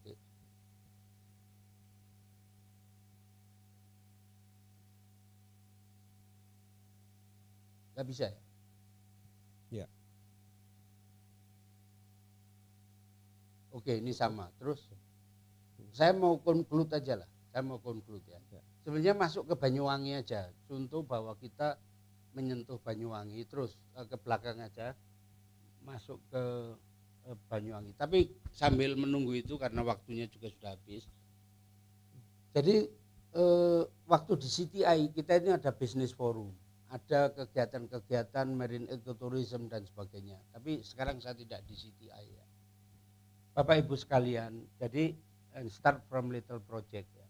Jadi kalau kita punya mahasiswa, tidak semua kita bisa membina begitu ya. Tapi yang bisa, karena kami berkaitan dengan ICZM, dengan ekonomi, kami membantu Pemda Banyuwangi. Nah, Pemda Banyuwangi menyiapkan daerah-daerah untuk diving. Nah, diving ini juga harus izin ke provinsi, karena provinsi itu yang punya otoritas terhadap Undang-Undang 27 ya. Tapi intinya daerah-daerah sana itu jalan, tata manajemen, komunikasi itu disiapkan. Jadi kalau ini bisa, dan kita sudah pernah membantu Bawean juga, saya kira nanti dengan your hand Pak Firman, saya kira kita bisa banyak membantu, mungkin piloting ya, mungkin 5 daerah. Derawan itu sebenarnya waktu itu kita mengajukan kegiatan karena ada mahasiswa kami di ITK, juga mungkin di tempat lain. Jadi intinya sekarang kita harus berkiblat pada kekuatan ekonomi kita. Selain mungkin loan segala itu ada, tapi kita membangkitkan apa yang kita bisa dan sebagainya. Kemudian mahasiswa itu siap bekerja. Artinya siap bekerja itu ya mungkin dia continuing S2, S3, tapi tetap dia bisa bekerja semacam ini. Ya, jadi tidak mesti di kantor-kantor kementerian dan sebagainya. Saya kira itu Prof Daniel, karena waktu juga. Big applause to Prof Widi. Okay, shall I invite Dr. Intan? Oh, okay. Silakan. Ya.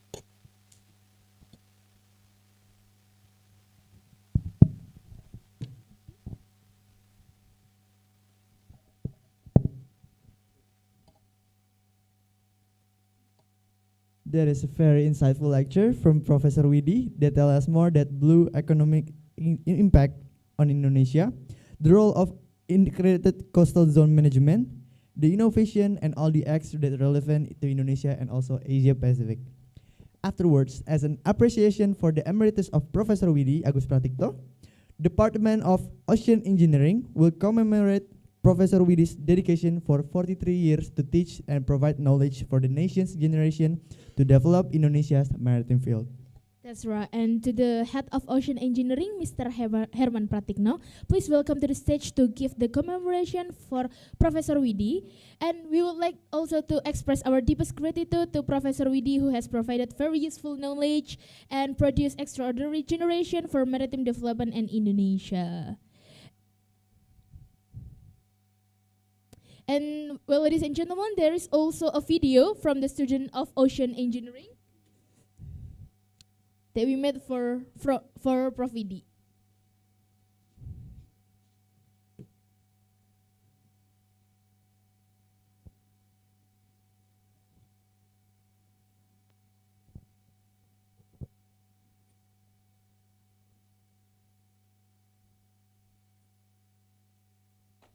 Well, ladies and gentlemen, please give our best applause to Professor Widi.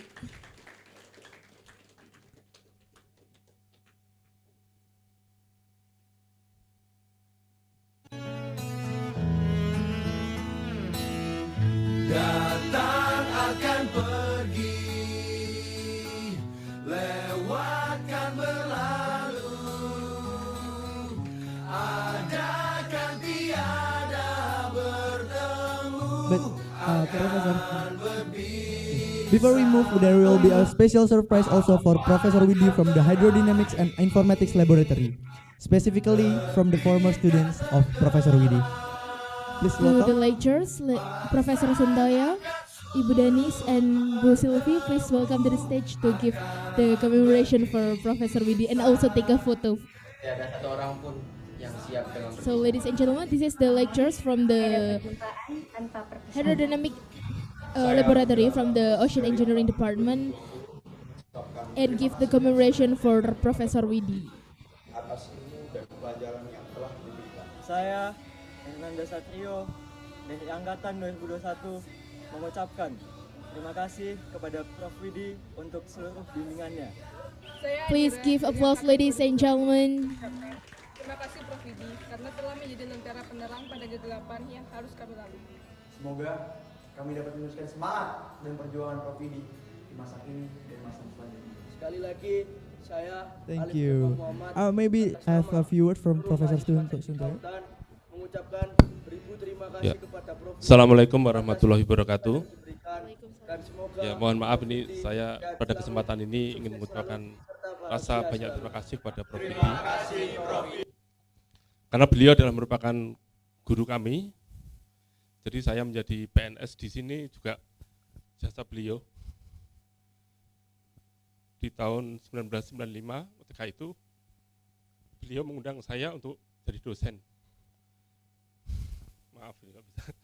Jadi ketika itu waktu kurang 3 hari untuk pendaftaran CPNS, saya dikontak teman saya melalui Prof. Widi.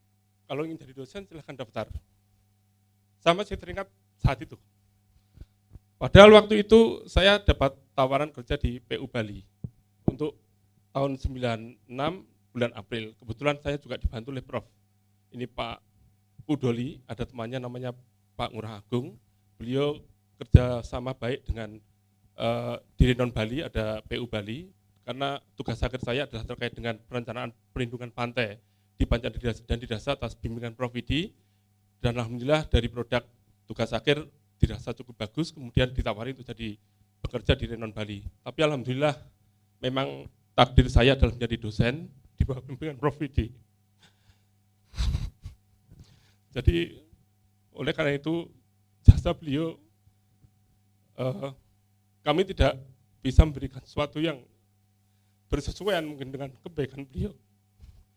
Saya kira itu mudah-mudahan di masa purna tugas beliau tetap bisa memberikan sumbangsih pada pengembangan di ITS pada khususnya dan juga bangsa Indonesia pada umumnya. Dan dalam kesempatan ini alhamdulillah atas support dari Pak Firman, Bapak Deputi, itu mengizinkan kami untuk menggabungkan acara purna tugas ini dengan acaranya Marves. Ini adalah suatu kebaikan Bapak ya di Marves. Kami juga saya ucapkan banyak terima kasih. Dan mudah-mudahan di acara ini juga menjadi acara dan momen yang sangat istilahnya memberikan banyak manfaat dan kita bisa mengkorelasikan dan mendapatkan hubungan yang jauh lebih baik untuk kemajuan bangsa dan negara. Terima kasih. Wassalamualaikum warahmatullahi wabarakatuh. Waalaikumsalam warahmatullahi wabarakatuh. Thank you very much to Professor Suntoyo for the really warm words for Professor Widi.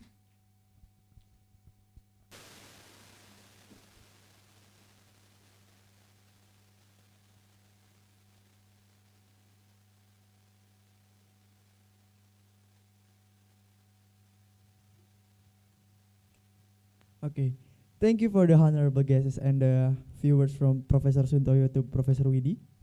Well, ladies and gentlemen, before we move to the next agenda, we can have a coffee break first. For the honorable guest, the committee will guide you to the priority room on the right side of me. And all the guests and participants will also guide by our committee to the Plaza of Naval Architecture. Thank you and please enjoy the coffee break.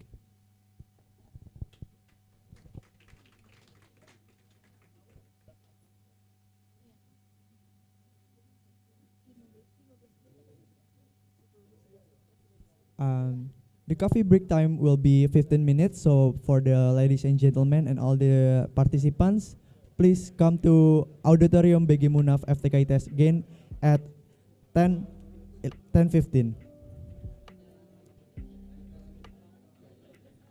11:10.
Well, welcome back, ladies and gentlemen, and I hope you have enjoyed the coffee break session, because hereafter we will continue our next lecture discussion that will be led by our moderator again.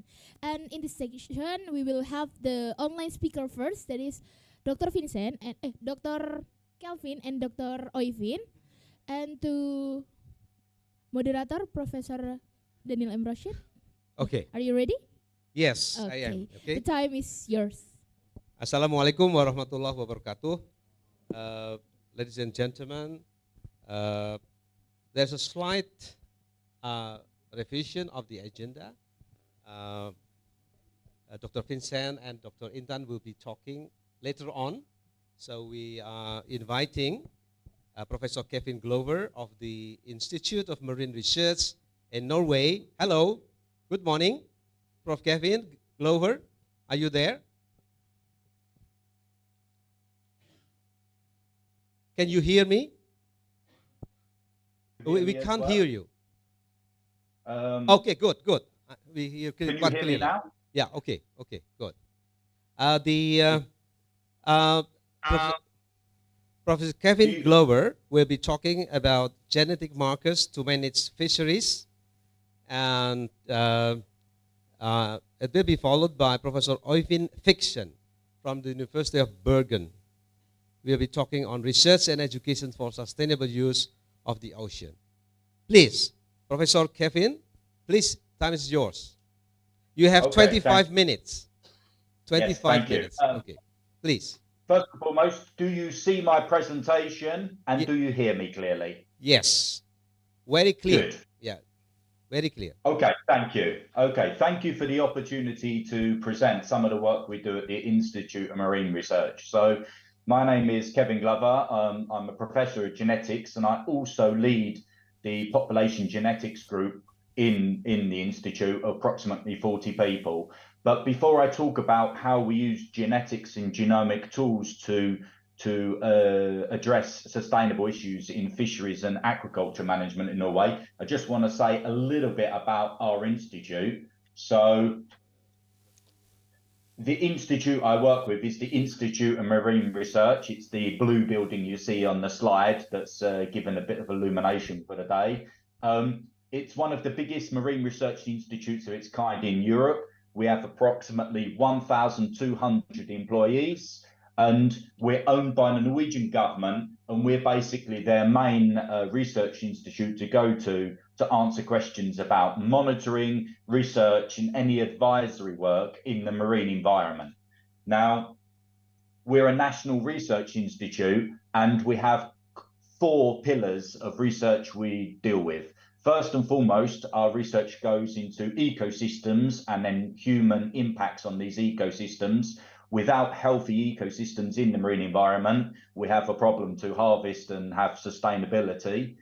We also have a lot of work towards sustainable harvesting. Here we're thinking primarily about marine fisheries and harvest them so that there is still a resource to be harvested for our children and our grandchildren. Norway is also a very large aquaculture nation, at least for Atlantic salmon. Norway is the biggest Atlantic salmon producer in the world, 1.6 million tons. So a lot of our research also goes into making sure that those aquaculture industry and it is sustainable.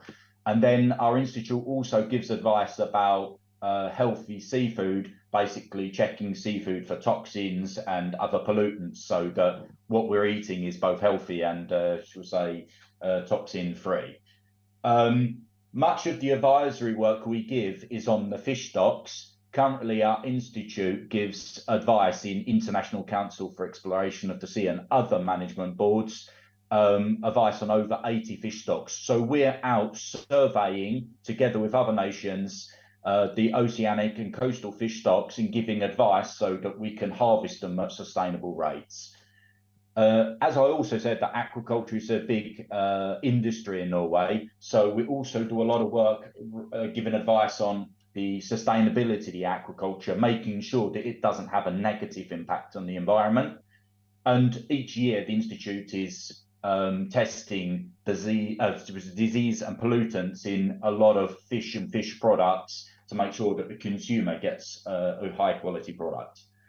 The Institute is spread around multiple locations. Our main office is in Bergen, as you see on the map, on the west of Norway. We have an office in Tromsø in the far north of Norway, offices in Flødeviken in the south of Norway, and we have several field stations. We also have a number of research vessels. 4 of these are big ocean-going research vessels. The boat, Dr. Fridtjof Nansen, that is usually going in Africa and in the coastal areas there, whereas the other ones are operating primarily in the North Atlantic.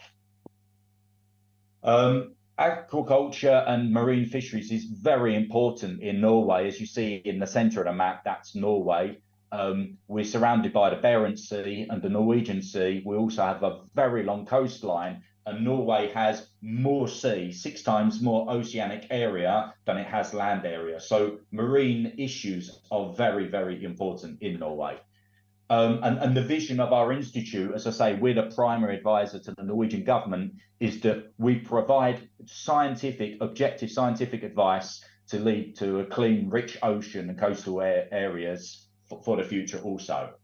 So that's a quick introduction to my institute, and then I'll turn my presentation more over to how we use genetics and genomic tools to support these visions and goals. Now, our group works on primarily 4 types of things. The first thing is using genetic tools to identify populations in time and space.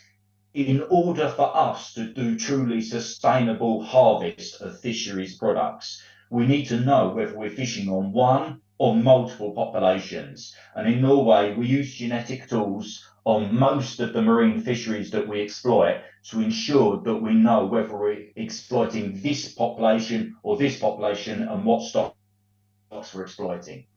As I've already said, that Norway is a big producer of Atlantic salmon. Unfortunately, some of these salmon escape from the farms, they're domesticated, and some of them interbreed with wild salmon populations. We use genetic tools to look at these issues. We're also interested in evolutionary changes on populations in the marine environment from both anthropogenic sources, for example, fisheries-induced evolution, or example, escapees, but also looking at how climate change and climate stresses will change our marine populations, the evolution of them. And finally, all of our research is applied. We need to apply this to answer questions that are usable for the management, but we are also interested in the underlying mechanisms. And here we use everything from genetics to full genomics tools, the whole spectrum. Now, I'm going to give about 6 or 7 examples of how we implement genetic tools in the marine environment. These are just examples. We have many, many more. The first example is this with the brisling. This is a, sprat, that's the Norwegian word, the European sprat. It's distributed from the Mediterranean Sea all the way up to the middle of Norway. It's a small pelagic oily fish, and ICS, the International Council of Exploration of the Sea, they've been given advice that this was based on 4 population stocks in the Northeast Atlantic. We have used genetics and genomics tools to look at the population structure of many thousands of these across its distribution range.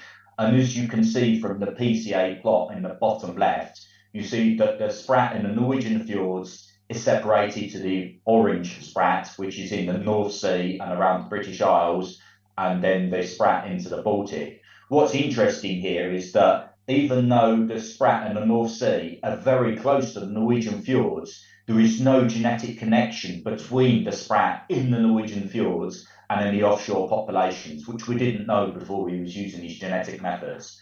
This advice got immediately absorbed into the ICS management advice, and now they manage the sprat as 3 stocks based upon these genetic data from these fisheries. So this is a good example of how genetics tools have modified how we harvest these as different units to ensure sustainability. Atlantic salmon, Norway is the country with the most Atlantic salmon wild populations in the world. There is approximately 400 rivers in Norway where Atlantic salmon enter the rivers. to manage these populations, we've used genetic tools to map the population genetic structure in Norway.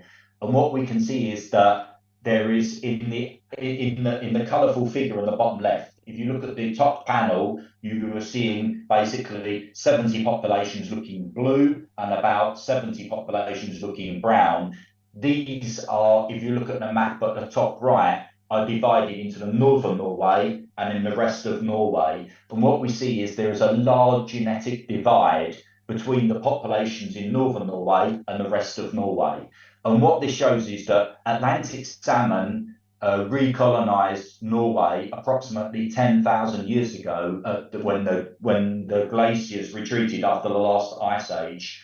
And what we see is that the populations in northern Norway, they recolonized from the refugia in the Barents Sea, in the eastern Barents Sea refugia. And then the populations in the south and west of Norway, they colonized from the North Sea refugia. They met in the middle, and then you still have this, despite there's been 10,000 years of evolution here, there still is this large genetic divide between these regions. So this helps support management for mixing of these populations and harvest of these populations. The Atlantic cod is in the Atlantic one of the most important and historically sustained some of the most historically important fisheries in the Atlantic. And as many will know, the cod fisheries, especially off the Canadian side in Nova Scotia, have been over-harvested and the fisheries have collapsed. We in Norway have two types of cod. We have what we call Norwegian coastal cod that remain in the coastal zone throughout their life cycle. And then we have what we call Northeast Arctic cod, which spawns in the Norwegian coastal zone, but migrates to the Barents Sea and then back again for its feeding regimes. And these populations are genetically very different. But what we see by using genomics tools is that the Northeast Arctic cod and Norwegian coastal cod, they're genetically very similar in most of the genes in the genome, except on chromosomes 1, 2, 7, and 12, where we see there are large genomic inversions, which means the order of the genes have been inverted in the Northeast Arctic cod, so that when it interbreeds with the coastal cod, when it comes back to the coastal zone, it still maintains its adaptive differences between the coastal and the Northeast Arctic cod, because the inversion of the genes means that they can't recombine and you don't create effective hybrid swarm in a way. So this is nature's way of keeping two different stocks that are adapted to two different habitats, genetically different, even though they still interbreed together. It's quite an elegant example of that. We also see that there is genetic differentiation amongst the coastal cod populations with genomics tools. And then, as you see, there's two lines on this map, and currently we manage those coastal cod in 3 populations, although in the future we know that there's more sub-populations within those units, and we'll be using more genomics tools to divide those populations up further. Going back to wild Atlantic salmon again, this is a fascinating species that it spends its start of its life in freshwater. It migrates to the ocean for 1, 2, or 3 years and returns back to its river to spawn again. Now, what's fascinating is that there is a gene called VGLL3, which actually dictates the age of maturation. So if you have the early variant of this gene, you only spend 1 year in the sea. If you have 2 copies of the late maturation version of the gene, you spend 3 years in the sea. And if you have 1 copy of the late and early maturation, you spend 2 years in the sea.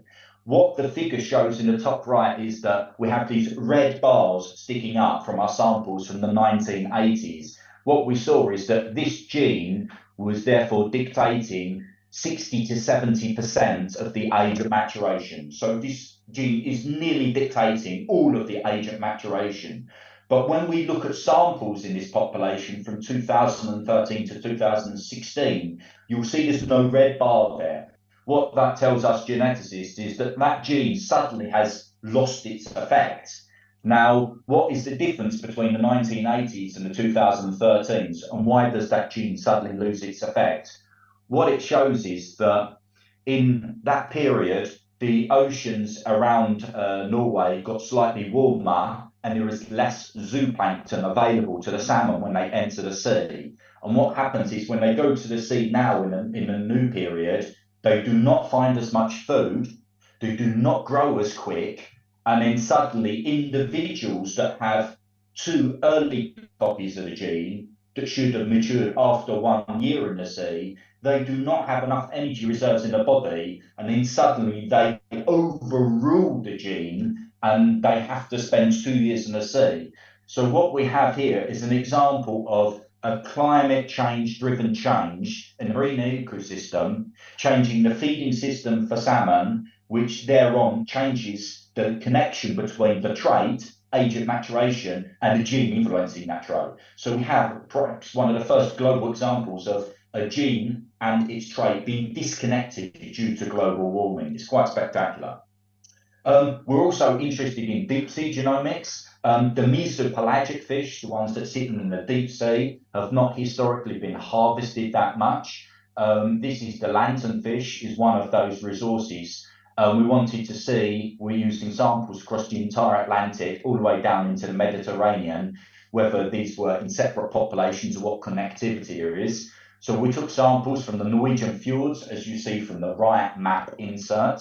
We took samples from the Norwegian Sea across the Labrador Sea and the Baffin Bay and down to Portugal and then into the Mediterranean. We used genomics tools, and what we saw is that these fish across that entire area fell very tightly into three populations. We have one distinct group of populations in the Mediterranean Sea. This is often the case because the Mediterranean has a very narrow entrance and exit into the Atlantic. But what was interesting is that we saw that the whole of the Atlantic, from the Norwegian Sea to Labrador Sea and Nova Scotia and down to Portugal, is just one complete population with gene flow amongst them. However, you just go from the Norwegian Sea into the Norwegian fjords, and then suddenly you have a different type of different population structure where there are a completely different population of lanternfish in the actual Norwegian fjord. So they're very distinct. So although it's only 50 kilometers between the Norwegian fjord and the Norwegian Sea, they have no gene flow between those resources. And yet you still have gene flow from the Norwegian Sea across to Canada and all the way down to Portugal. So genetic tools here again helping us advise how we would harvest this resource in the future. Norway also harvests minke whales. This is a whale species that's in high abundance, so it's not threatened in any way. Each year, Norway harvests between 500 to 700 minke whales, and this is a commercial harvest for food, not under the name of scientific whaling. As part of our conditions with the International Whaling Committee Scientific Advisory Committee, Norway has a DNA register over all of minke whales. So each time a minke whale is harvested, we take a DNA sample that goes into a DNA register, so we can then check any meat being sold on the fish market, and we can verify that that's legitimately captured against the DNA register. Norway also exports minke whale meat to Japan, and the DNA follows the meat to Japan so that they can also verify that it's based upon legal capture. That was my last slide. I just want to say is that we do a lot of work with genetics and genomic tools. We work with up to 50 species on genetics methods. This was just a couple of examples how we implement genetics tools to look at marine population structure and answer questions of sustainability in Norway. Yeah, thank you. I'll stop sharing my screen. Thank you, Professor. Is there any questions? Yeah. Okay. Yeah.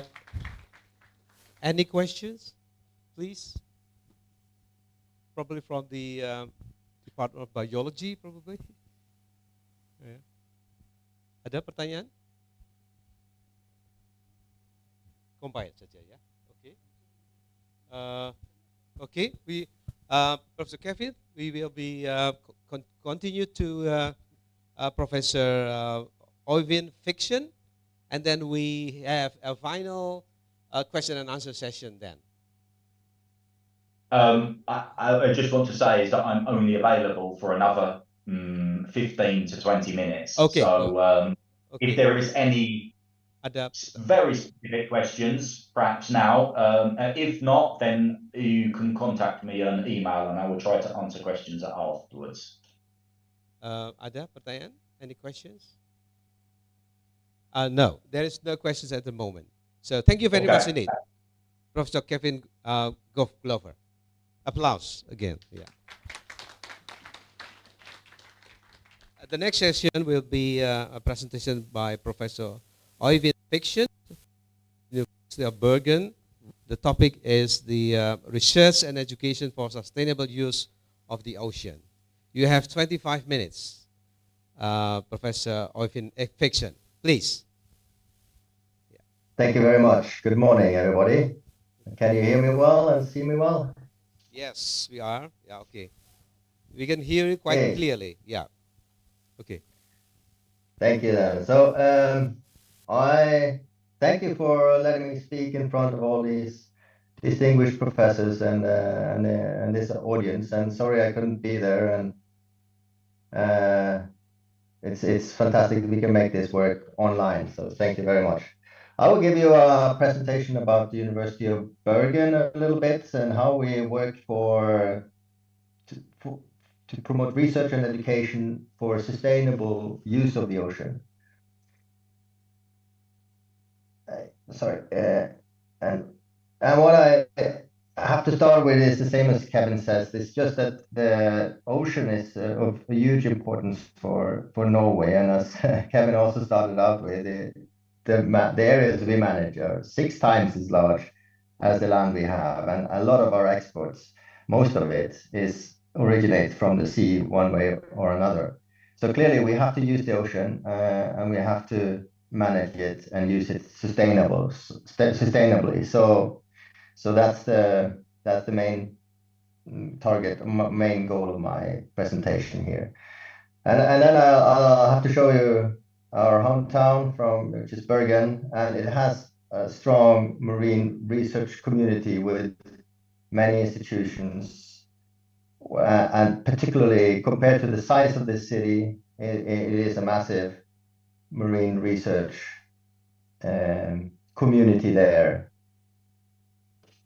And I think also one of the legacy of this marine community goes very far back. So Michael Sars was born in 1805 outside of Bergen, and he was his family was in many ways some of the first marine biologists to really map the smaller organisms of the ocean and explain their life cycles. For instance, the jellyfishes, which was mapped by Michael Sars. This was really an early example of marine biodiversity for people, and tiny organisms that people normally didn't know existed were suddenly brought into the public attention. We're also, of course, very proud of our legacy with Fridtjof Nansen and Bjørn Halland Hansen. They were extremely important for the development of oceanography, not only in Bergen but globally. And Willem Bjerknes was also part of this, and he developed meteorology, and the first weather forecast actually was made in Bergen. So that's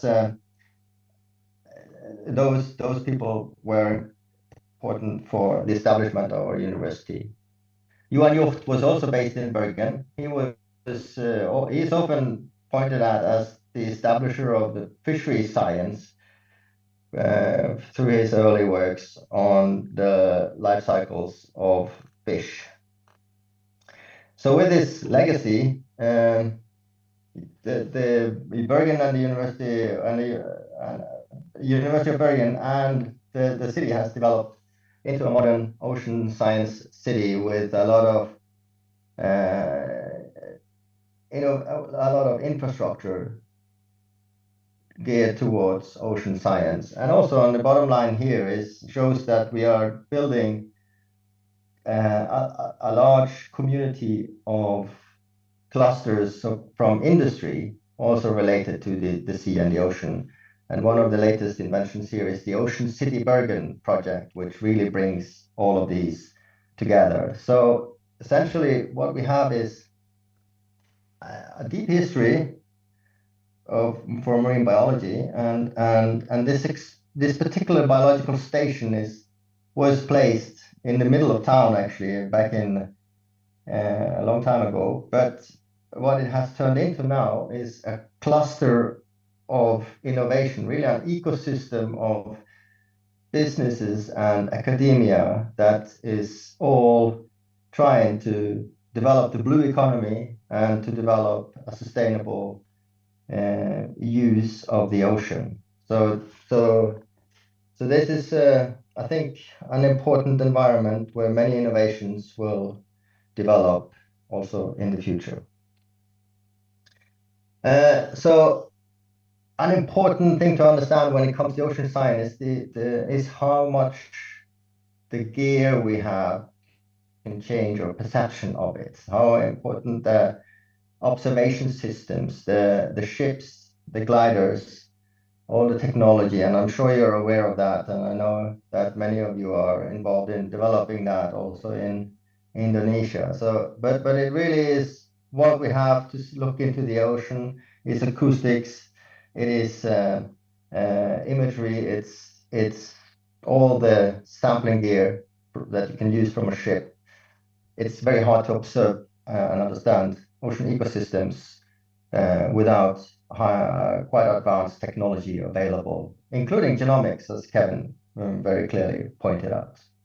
And the ships, definitely these are ships that we are sharing with the Institute of Marine Research and spending as much time on as possible. And here is an example of one of the gears that I'm sure you're aware of, the ROVs, which has opened a new world to us, the deep sea. If I can run a video here, you might see some of the black smokers that has been discovered out in the deep waters in the Norwegian Sea. And of course, none of this would have been possible without this heavy equipment and this advanced gear. To really both to see the ecosystems and all the animals and the phyla that you can find nowhere else. It's very different from everything else that we've seen. So that's, of course, that side of infrastructure. And then there is the field stations. That's also really important to both to interact with the public, to have students, to have people understand and value and see what it exists in the life in the ocean, what it's like, and to encounter it and touch and feel it, and to do experiments, like for instance this fleet that we have had with mesocosms, really important infrastructure, all the tanks and laboratories needed to do marine research. And also to keep animals in culture, to have animals accessible to do experiments, observations all the time and follow them, have them in the lab. Is what we have these 4 organisms. We do have a continuous life cycle on campus at the University of Bergen in the Michael Sars Center for Marine Molecular Biology. Another side, of course, of our marine activity is the aquaculture, fish-based aquaculture. That's quite huge in Bergen. And the special thing about what we have at the university is that we have fresh water supply from the high mountains around Bergen, and also fresh seawater from the deep fjords outside of Bergen, which makes it possible to rear fish in the center of town, right on our campus, which I think is a quite unique possibility that we have. Okay, I thought I'd say a little bit about both our approach towards teaching and research in towards the sustainable development goals. And particular, we have a particular role for the SDG 14, Life Below Water in Bergen, both because we are active in, or actually leading hubs for UNI and for International Association of Universities. We are a cluster lead for the SDG 14. We have a lot of research that's very relevant for the Sustainable Development Goal 14. And we have a set of courses at the bachelor level that are targeting each of the SDG goals. And then we have a master in sustainability. We have a program for PhD Pacific. Actually, there's a Pacific scholarship program funded by NORAD. And we have a large postdoc program, actually with 37 postdocs that are developing across all the disciplines we have that are working on marine sustainability. We also have used the One Ocean expedition that I'll return to in a second. But even when you're the core of teaching the SDGs is actually not very different, I think, from teaching anything else. One important thing is to make students understand the scientific process itself and be able to do that and to learn all the fundamental things that you need to do science. It's not very special. So essentially, training towards understanding and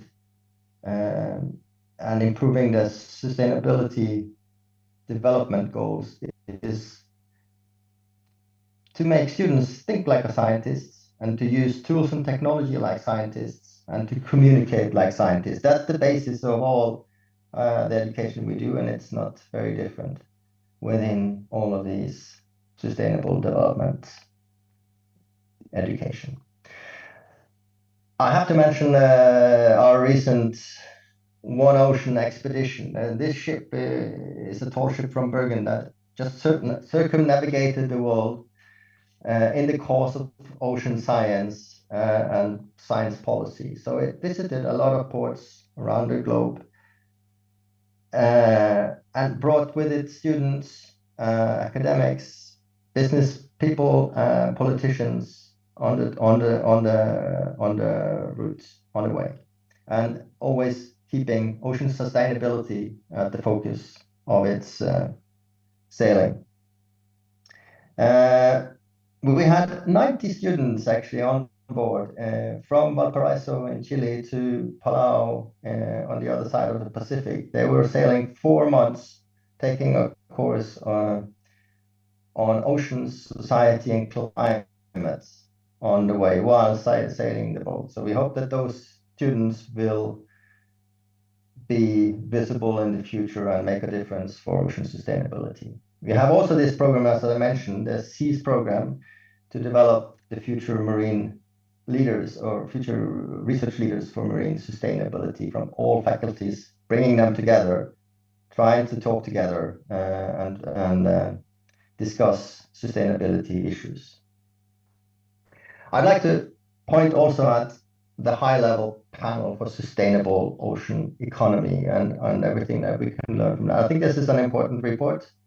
And when it comes to food, I think they point out food from the ocean, fisheries and aquaculture. I think they point out something really important that I'm sure and hope everybody understands. And that is that what they say is that the seafood production in 2014 was 107 million tons in total. Most of that was wild caught and less mariculture at the time. And then they say in 2050, if we do nothing, there will be actually a bit less wild caught fish, while the mariculture will grow until about the same size as the wild caught fraction in 2050. 133. But then what they say that is also that the seafood that is needed just to let everybody have their minimum fraction of seafood in their diet is 160 to 280 million tons, which means that there is this gap of about 50, 60, up to 80 million tons that we need to stimulate in a different way to realize. And then I also point out, of course, that that most of the fish stocks that we have are already heavily exploited, and that the capture fisheries, the last 30 years, have not increased at all. There seems to be no more fish to take from the ocean, while aquaculture is still growing. And the reason for that, that there is no more fish to harvest from the ocean, or very little more can be expected to be taken out of the ocean, is that where the fishery operates is really at the high trophic levels. This is a paper from Duarte et al., which point this out very nicely with this figure showing that in the ocean there is very long food chains, which means that a lot of the primary production is essentially lost. Except for mariculture. Mariculture is much lower in a trophic level, so that is a much more efficient way of using of harvesting the ocean in some sense. And to understand also that mariculture is two different things. If you look at this is from the report again, the ocean food, total food that we get from the ocean is from the wild caught fraction, the fisheries, and from the farmed. And the farm can be effectively divided into two parts. The part that is you feed, like the salmon product that we produce, and then it's all the unfed, the algae, the oysters, the mussels, anything that we don't have to feed. And what they also, of course, are saying is that this is where the future extra seafood needs to be taken from, is from that unfed part of the aquaculture industry. The part that don't need water, that don't need nutrients supplies, that don't need feed, and that are really efficient in terms of the amount of proteins that you can get per unit area, much more efficient than land production even. And that means mussels and this kind of organisms that you can just put out a rope or something, and the feed for those animals will just come drifting with the water flow. And here is one of the perhaps potential future heroes in this game, the tunicates. I recently tried a hamburger that was made out of these tunicates actually, and it tasted really, really good. So we'll see if that's successful and if it really catches on. But it's actually an animal that contains a lot of protein, has very fast growth, super efficient, can feed on very small organisms in the ocean, very efficient food production system. Yes. Okay. So finally, I just want to mention also that the Ocean Explorer was in Bergen recently, just 6 weeks or 7 weeks ago, and I got to go with it, and we had a fantastic journey in Norwegian fjords with this absolutely amazing ship.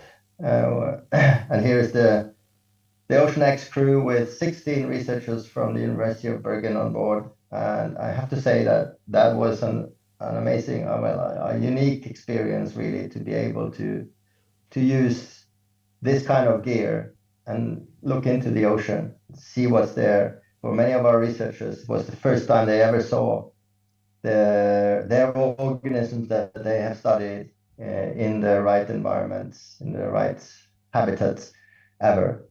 So this is an example of what happens when you bring together the right people with the right technology. And then I think that really progresses ocean science and ocean sustainability also in the long run. So that was all. Thank you.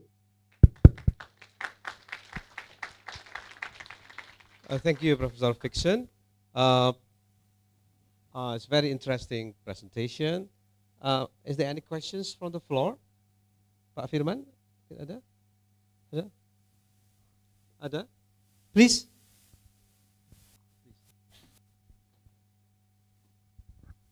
Oh, Ivan, nice to see you again. 2 days ago.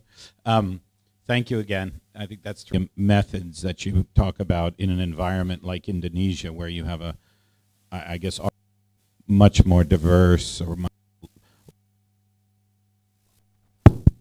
are there suggestions or are there thoughts differently applied here? Thank you. In other words, in genetics, for example, are there significant differences in how you might approach a similar problem in a place like Indonesia, which is a maybe more diverse or complicated ecosystem? I know that's a big question, but just thoughts on metagenomic approaches, things like that. Can you hear the questions from Vincent? Well, I heard what he said. I think what he said was, is there a difference between Norway and Indonesia in how we approach things? I'm sure that obviously, clearly there is, and I think we have a lot to learn actually from Indonesia, because we are poor at developing, particularly the low trophic aquaculture industry. I mean, we're going for the markets driven high value salmon production, for instance. That's really hard here in Norway to get or more of the lower trophic aquaculture industry going, and that's because it's laborious. There's a lot of labor involved. The profitability is much lower, and the food culture doesn't really allow for it. So I think that's for the whole of Asia. They are much more advanced than we are when it comes to utilizing at least some of those resources that I was talking about. Thank you. Any more questions?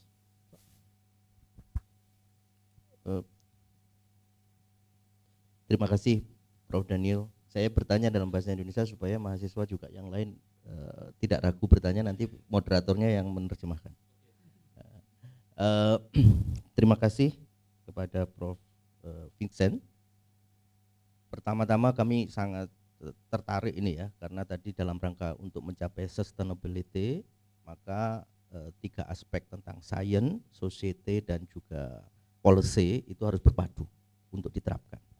Nah, pengalaman di Indonesia banyak atau beberapa kejadian penting itu justru kalau kita tidak mendapatkan informasi secara scientific, kadang-kadang kita menganggap di sana tidak ada manfaat ataupun justru itu diabaikan.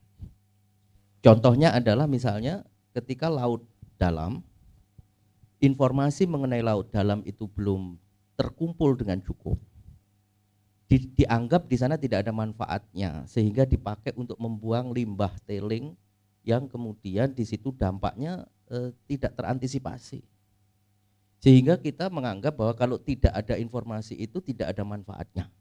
Nah, itu scientist itu scientific itu menjadi penting sekali untuk menjelaskan hal ini.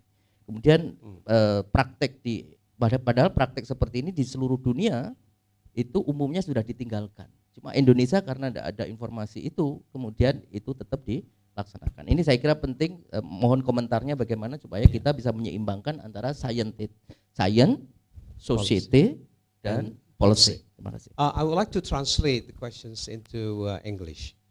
Professor Muhtasar has asked, there are issue of research community, course of community, and policy.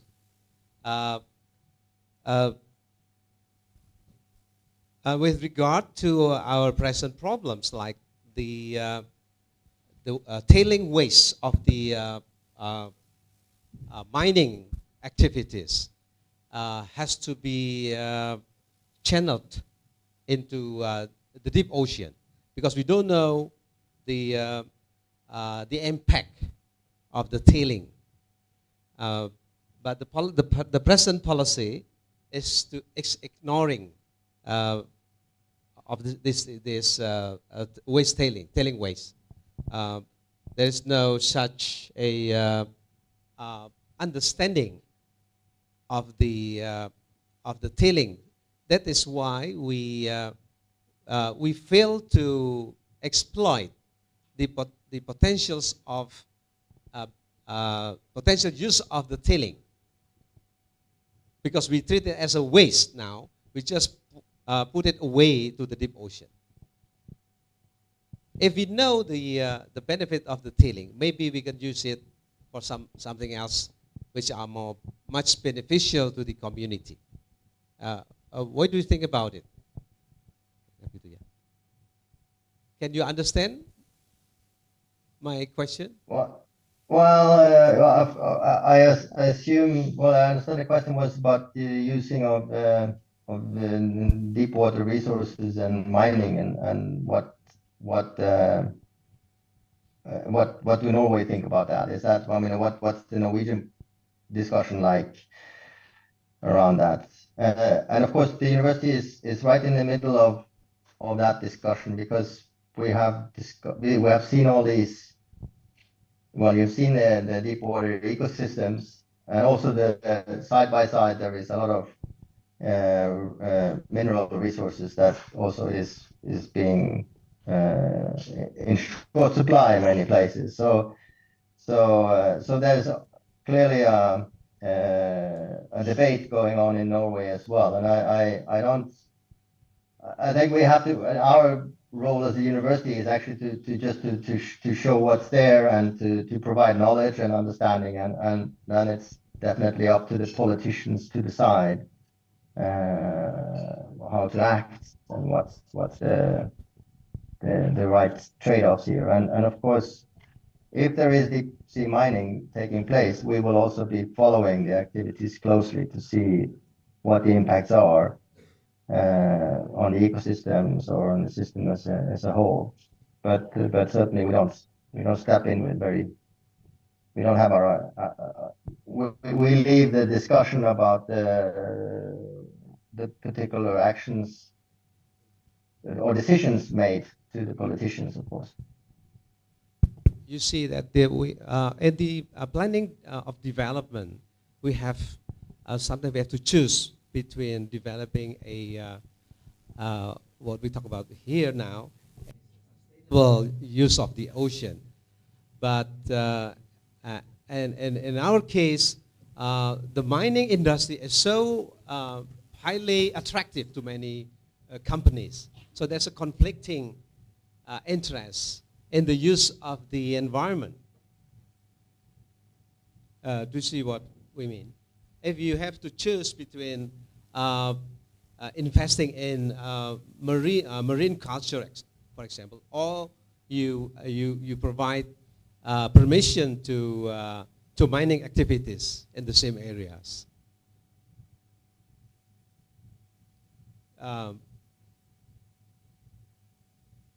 Do you have similar problems in Norway?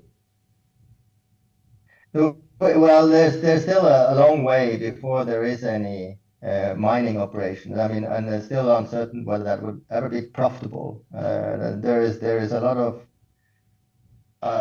uncertainties, certainly within that industry as well. And of course there is trade-offs here. I mean, like any activity, any human activity involves trade-offs. So also, particularly, I mean, the ocean is something that I think everybody feels ownership to. It's not privatized like land is. It's a big difference in people's mind, because everybody feels an ownership towards the ocean. So everything we do in the ocean is public grounds, which means certainly the society as a whole needs to understand the value of it and be kind of agree that we will, for instance, develop low trophic aquaculture. Even that takes a lot of space away from other things. So there's trade-offs.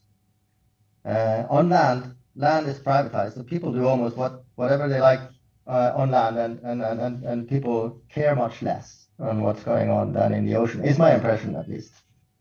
So certainly we do have these discussions are very intense. I think everywhere, also here in Norway, and there's a lot of feelings involved. So I'll step carefully. Ada pertanyaan lagi? Any more questions? Can you hear my voice? Okay. You mentioned a lot about research in food stock sustainability in the ocean. Honestly, in Indonesia itself, there's also a campaign that happened years ago from Mrs. Susi Pujastuti to consume seafood. If you wouldn't, you will be drowned or tenggelamkan. So my question is, from your perspective, is there any way to engage our society, either it's in Europe or Asia, to consume seafood?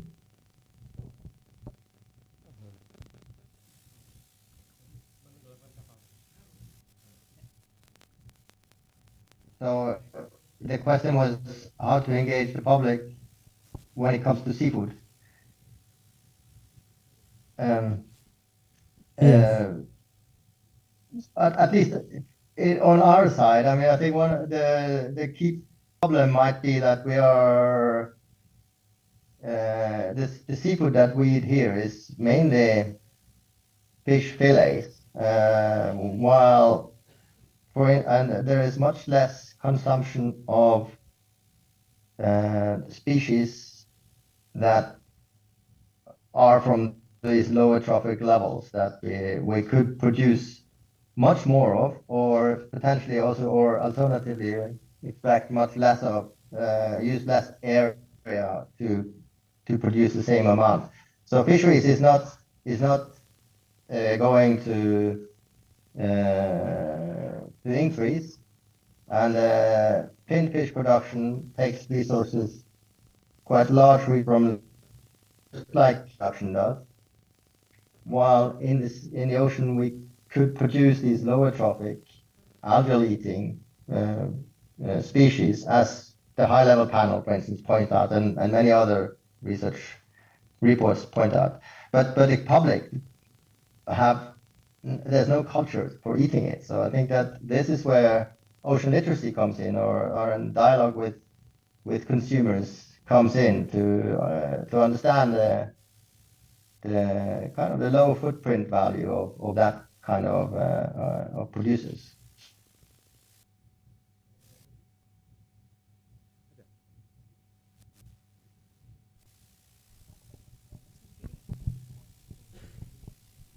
There's another question, please.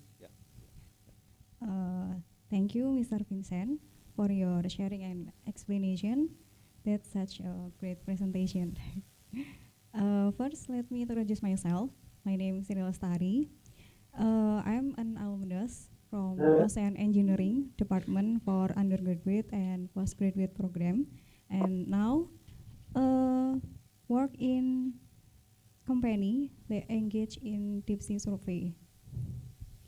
We are currently carrying out a deep sea environment survey project in 5,000 meters of deep area estimated.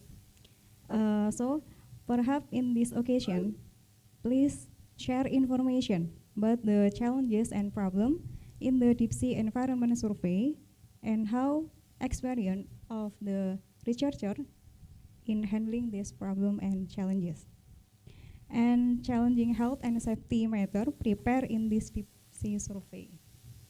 Thank you, Mr. Vincent. Can you comprehend the question? Sorry, could you? No, can you repeat the question, please? I didn't catch the. Mungkin bicara agak keras gitu. Ya. Okay. Fokus pada pertanyaannya. Okay.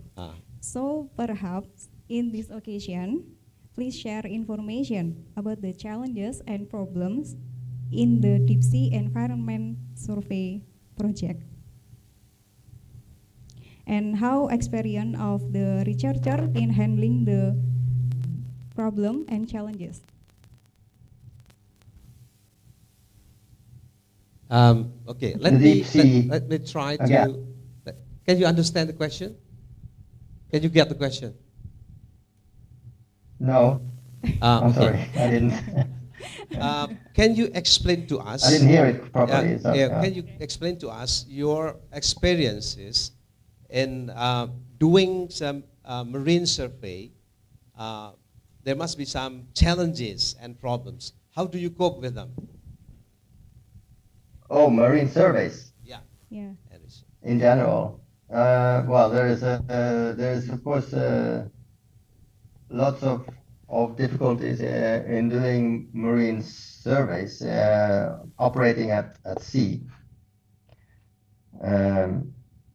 But we have some of our at the University of Bergen we have been doing a lot of surveys in the Norwegian fjords, and happily Norwegian fjords are pretty landlocked. They have as Kevin showed also. The systems there are pretty accessible with boats. The weather conditions are normally good, and we can actually sample a system that is not floating around in it too much. In the open ocean, of course, the spatial variability of the system and the connections with other parts of the other oceans, really, even, is a big challenge. That the ocean is advective, everything is floating from one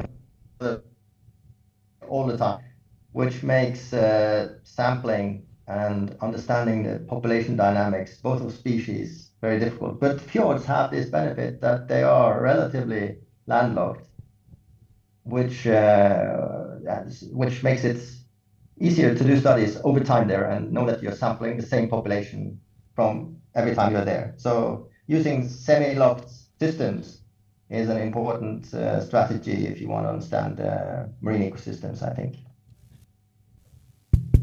Ada pertanyaan lagi? Okay. Cukup ya. One last question. Halo, Can you? masih boleh ada pertanyaan? Ya. Ada lagi. Dari Please. Zoom? Ya, please. Dari hybrid ya, dari luar ya. Silakan. Iya, ya. Silakan, Pak. Hello, good morning from Qatar. Yeah, thank you for the kesempatan kali ini. My question is, there must be challenging in your country in Norway about the engage technology and then government. And in your experience, how to integrate the technology related to the aquafishery with regulatory and government in Norway that maybe we can adopt in Indonesia, because it's very challenging in Indonesia. So I think we can adopt from your experience in Norway. Thank you. Can you hear the question? That was about fisheries management. Yes, correct. Yeah. So that was about yeah. the fishery and related to government regulation in Norway. So maybe we can adopt in Indonesia. Yes, well, it's taken a long time to get where we are in terms of, I think, trust between governments and fishermen and fishers in general. And there is a lot of regulations for fishermen to follow. There is strict quotas. There is a large. Fisheries has to be reported constantly. All the ships are surveyed in many ways, and fishermen accept it very much. I mean, they see the benefit as well. There is as long as they know what the rules are, and they can trust that everybody follows it. Once you get into that situation, I think you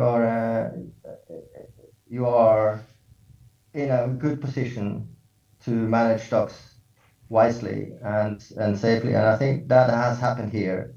Fishery stocks are managed sustainably in Norway.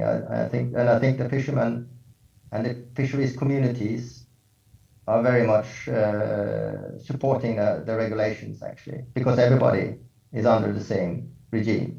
So it also means that some of the rights have been very privatized. So there is this kind of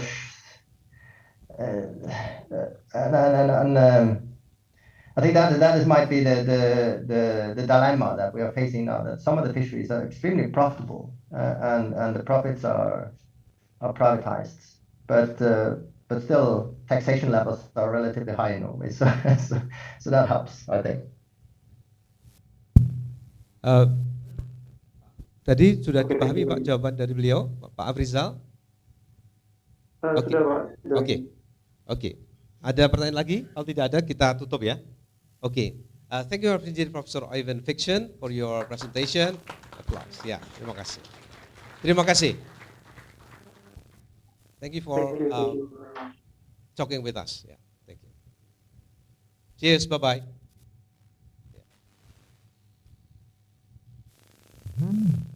Baik, Bapak Ibu sekalian, kita akan apakah break atau langsung ya?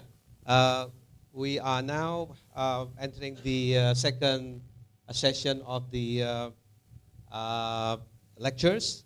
I invite Ibu Dr. Intan and Pak Vincent to the panels. Saya kira dipanelkan saja. Ya, silakan. Ya, please. Ya.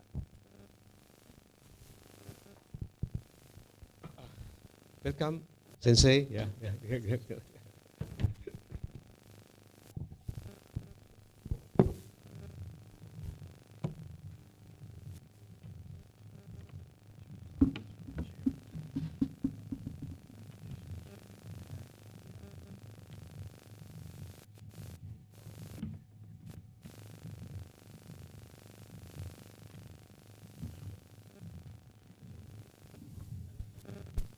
Bapak Ibu sekalian, kita akan dua sesi offline.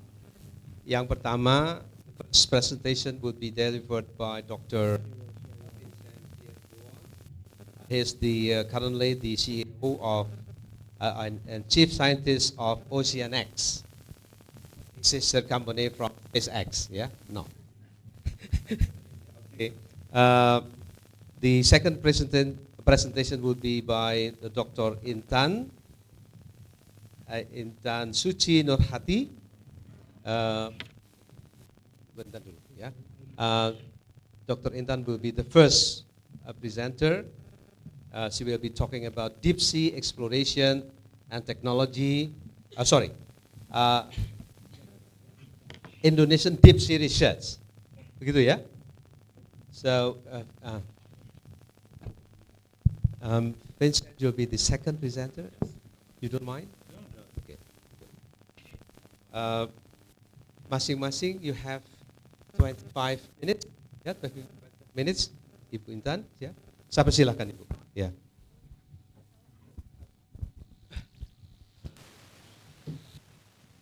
Tes.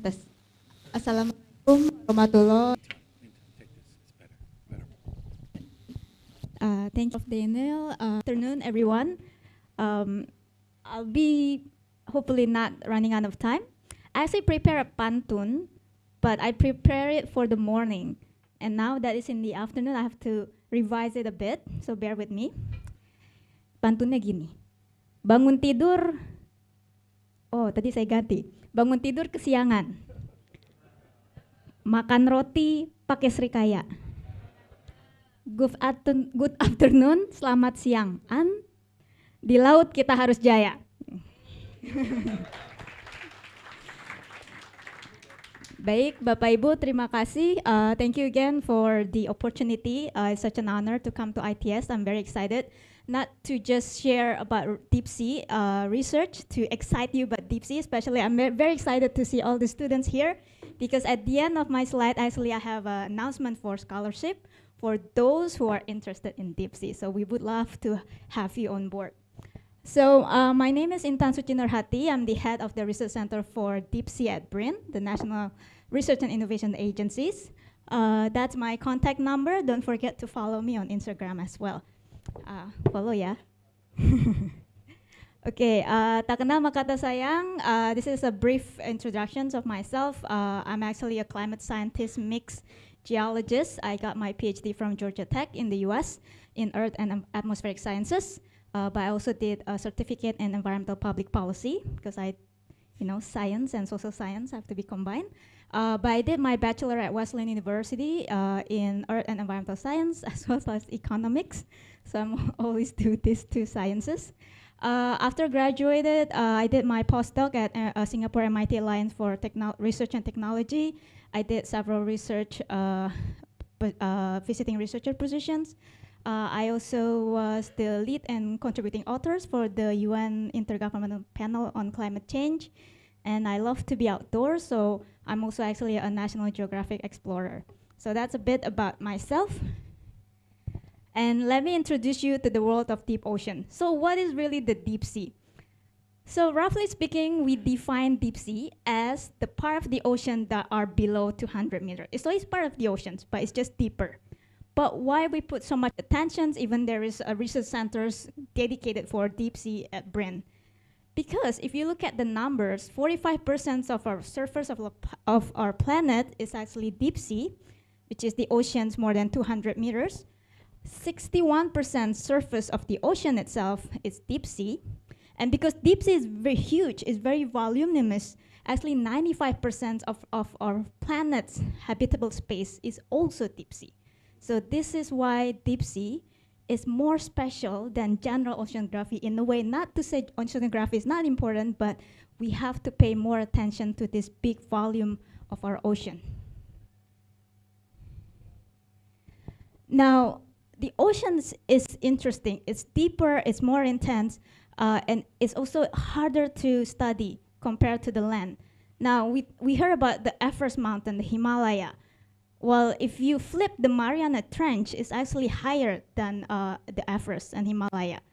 And it's difficult to climb Mount Himalaya. You can imagine how difficult it is to go to the Mariana Trench, not because it's very intense, but it's very difficult to go inside the water with all the density and the pressures. So it is a very challenging place to work. That's why we need to put a lot more resources, but also understanding why it is very important. Now, if we look at the amount of deep sea that has been mapped, it's not much, but it's been progressing really fast. So in a few years ago, it's only less than 15% of the ocean's floor has been mapped. But because of the Seabed 2030 initiative led by the Nippon Foundations, one of them, since last year, about 23.4% of the ocean floor has been mapped. So we're doing really good progress to mapping our oceans. Now again, I've heard about this hyperbole that we've mapped the surface of the Mars more than we have mapped our ocean. While that's true, while Mars is very far, but Mars doesn't have waters, which makes it very difficult to map. So this is our planet, and we do have responsibility to at least first, at the beginning, map it. And actually, when you map the ocean floor with the multi-beam eco-sounders, you can also apply and know what type of sediments in that bottom sediments, whether it's, and so it's not just see the topography, but also what's there so that we can use the resources. Another thing about deep sea is very extreme. Of course, the pressure is very high. You've heard about the accident with Titans, why it imploded, because the pressure is very high. It's very dark because sunlight penetrations doesn't really get there. Most of the deep sea are cold, but not all. I'll show you why. And it's very low in oxygen and nutrient. Everything in deep sea grow very, very slow because there's not much nutrient to begin with. Now, I just want to show you that although deep sea seems dark, like nothing, and very homogeneous, it's actually not homogeneous at all. So I want to show you at least 4 extreme environments of deep sea that is very iconic. Of course, there's seamount. It's very important for us to map the seamount, especially in Indonesia, because it affects the oceanography, the currents, and the navigational safety of our regions. And then there's also hydrothermal vents. It is like a black smoker. It's very hot. It can go up to 400 Celsius. So we know deep sea is very cold. But if you find hydrothermal vents, it's very, very warm.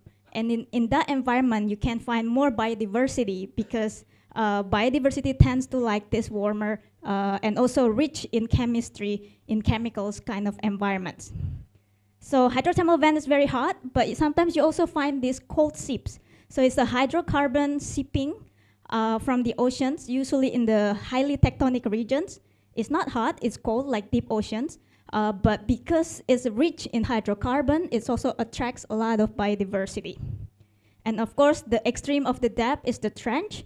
We know the deepest is Mariana Trench, but Pak Firman mentioned about we have the Java Trench close to our country, which is more than 6,000 meters.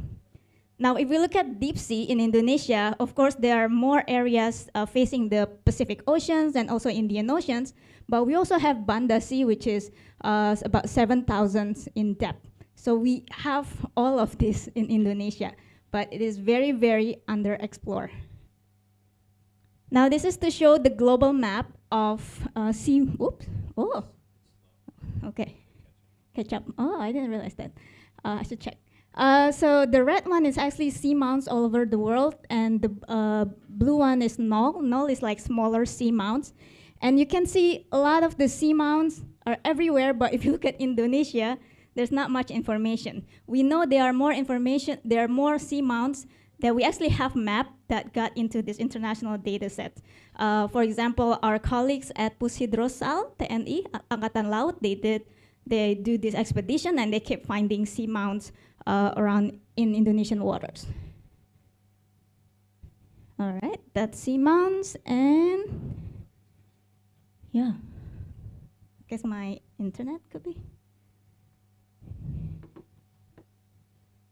No.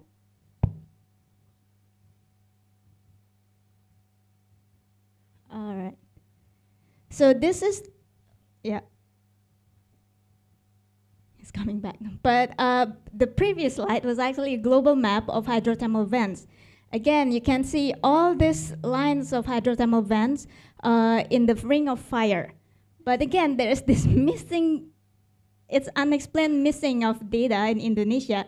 We are very active volcanic area and tectonic, but it makes no sense not to have a lot more hydrothermal vent in the region. Again, it's not because they're not there, it's just because we haven't explored them. But we do know some around Indonesia. This is actually several sites. I'm just gonna go fast. For example, in Weh, we have vent that is actually very shallow. It's about 8 meters, and so on. So all these dots are actually hydrothermal vents that have been mapped and studied in Indonesia. There is one Komba, which is near Nusa Tenggara, and it's about 1,000 meters depth. And of course, the one in Banda, Banda is very, very deep. So I think that one is about 4,000, right? 4,500 meters depth. That's very interesting. And a lot more has been studied in North Sulawesi because there was a cruise, I think with NOAA several years ago, and there were several hydrothermal vents that had been identified there. Some are very shallow, like 100 meter-ish, like this one. Some are very deep, like 3,000 meters. So this is what we know. There are more for them waiting for us to discover. So that's just to give you some ideas. And this is, again, I mentioned about coal sheep, these rich bubbles of hydrocarbon. We do have several in Indonesia, but again, it's conspicuously looks very few.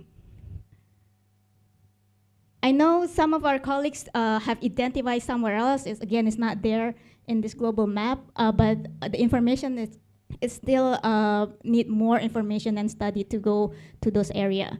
And these are trenches. Again, the Mariana Trench is the deepest one, but as Pak Firman mentioned, we also have a very deep area here in Java Trench. That would be really cool to see what kind of biodiversity that we can explore there. Now, another thing about trench, it's so far, it's so unreachable, but yet we humans have touched them. So this is actually a microplastic found at Mariana Trench. Not only the abundance that we found there, this group has found, but also the type of polymers that they have found. So despite that we don't see them, we can't reach them, doesn't mean that we don't have impacts on them. So it's a race against time with all these climate change impacts and direct and anthropogenic impacts that we need to map to understand, to see the resources that they can provide before they get affected more by human activities.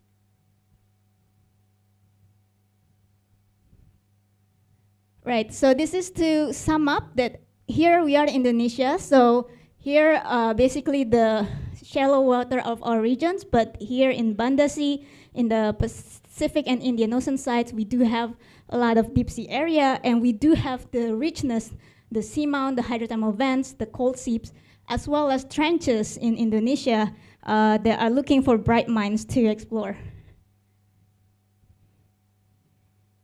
Okay. Now, it's very expensive. It takes a lot of resources. Why do we need to understand the deep sea?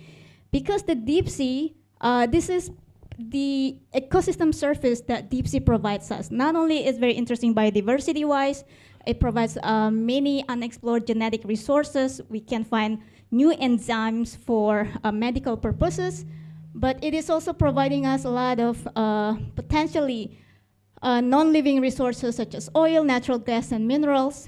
It's also the pumps or the climate regulations of our climate. It does help with absorb CO2 from the atmosphere and regulate the climate change. So if we don't protect them, we are losing a lot of this ecosystem service that we don't realize that they have been providing for us. And not only that, there's a lot of identity in our country that are connected to deep sea and ocean in general. So this is to see how ocean at large, the deep sea and also the offshore oceans is playing an important role in capturing carbon dioxide, greenhouse gas from the atmosphere into the ocean. Some part of the oceans are very active to absorb CO2. And in Indonesia, we talk about blue carbon a lot. But most of blue carbon studies, of course, focusing on mangrove, seagrasses, those are very important and in fact very high in capturing carbon. But we also look at all these big areas that also have importance in capturing carbon that we haven't really been identified really well. Now the thing about biodiversity, this is actually the slides belong to Prof. Yoyo. This is an expedition that she led a couple of years ago, 2008. It's called the South Java Deep Sea Biodiversity Expedition. It was a very successful expedition. But basically here, there's so many new species that you can found, and you see all these beautiful species, very weird but very intriguing. And she can correct me, but I think the last number, her report said that she found 27 new species from this expedition. The reason is there's so much we don't know, but as we go deeper and more difficult to reach, so it's so easy to find a lot more easier to find new species if you just go deeper. And that was sort of the message from Prof. Yoyo. Actually, in Lombok, she lived in Lombok, and I did fieldwork in Lombok once. I was just roaming around looking for crustacea for her. So she said, if you find anything with legs, grab it, give it to me. I gave it to her, and she found a new species. And that was just diveable depth. It wasn't even like deep sea. So you can imagine, as you go deeper, just this huge opportunity for biodiversity, new species, is very, very big in Indonesia. And it's important to understand the biodiversity, the climate regulation first, before we go into this. This is why Oyvind is also very careful about this. Yes, deep sea also offers a lot of minerals. There's a lot of places, especially providing polymetallic nodules, sulfides. This is usually in active hydrothermal vent area. This is really a lot of minerals. It's also very expensive to extract, but they're there. But I think it's very important that we put our mental on protecting the biodiversity first before we go into the deep sea mining, and we have to take into account not just biodiversity, but also the cost associated with it. So it is a very hot, but also, it's a very interesting issue. It's the future, but it's also you have to have very strong environmental impact assessment. And in fact, this, if you're interested in deep sea but also in ocean governance, the deep sea mining is actually a good topic for PhD because there's so many, it's right now Indonesia really want to play an active role, but also Indonesia is in a good place to be in the balance between biodiversity and utilization of these minerals. Now, the next slide. So last year, there's this global deep sea capacity assessment. It shows that many countries consider deep sea important, but they do not have the tools and technology. And when you look at our region in Southeast Asia, we do think it's very important. We do have experts. So in terms of expertise, it's mild. It's not that we don't have experts in these regions, but this one actually says technology. When it comes to technology, we're actually very low. So that's where the missing gap for us is very important. We do have the experts. We need to improve the experts, but the technology is something that is really lagging behind. So I'm happy that here at ITS, because I know ITS is very strong in engineering, so I want to actually challenge you to help deep sea exploration and research in Indonesia. The reason we call it expensive, because we don't acquire the technology. It will be cheap if you guys, young scientists, can understand and create these equipments actually. But it is a very difficult thing to do, but I think you can see the potential that we can get. Not only that, we, of course, like OceanX has ROV, AUV and so on, but really the one that we want also to push, the trend right now, is bringing the lab into the deep sea. So it's not that you sample the deep sea and then take it out, and then the environment has changed, right? They used to be under high pressure, and then they're suddenly losing that pressure. So that's why when you find like deep sea species, they look very, very ugly because they have lost their shape because they used to be in high pressure and there's gone. So it'll be really interesting to really look at them more in their environments, or for those microbiologists really to have instruments that go into the deep sea. I think this day they talk about like mass spectrometers in deep sea, Raman in deep sea. So that will be super cool for us to develop as well. And of course, while those are taking place, we do collaborate with OceanX, with research vessel that could give us access to do this research, as well as expand our experience on deep sea research. So hopefully we can do that next year. And this is my last two slides. We are actually launching this BRIN LPDP targeted scholarship. And this is actually for very fresh graduates. So this is not for BRIN researchers, because you can see that this is for people who likes to continue their education all the way to PhD. If you already have undergraduate degree, that's fine. So your maximum age will be 25 to do your master degree. But if you already have a master degree, the maximum age is 27 to apply for this scholarship to go to the PhD. So this is for fresh graduate talents that we have in Indonesia.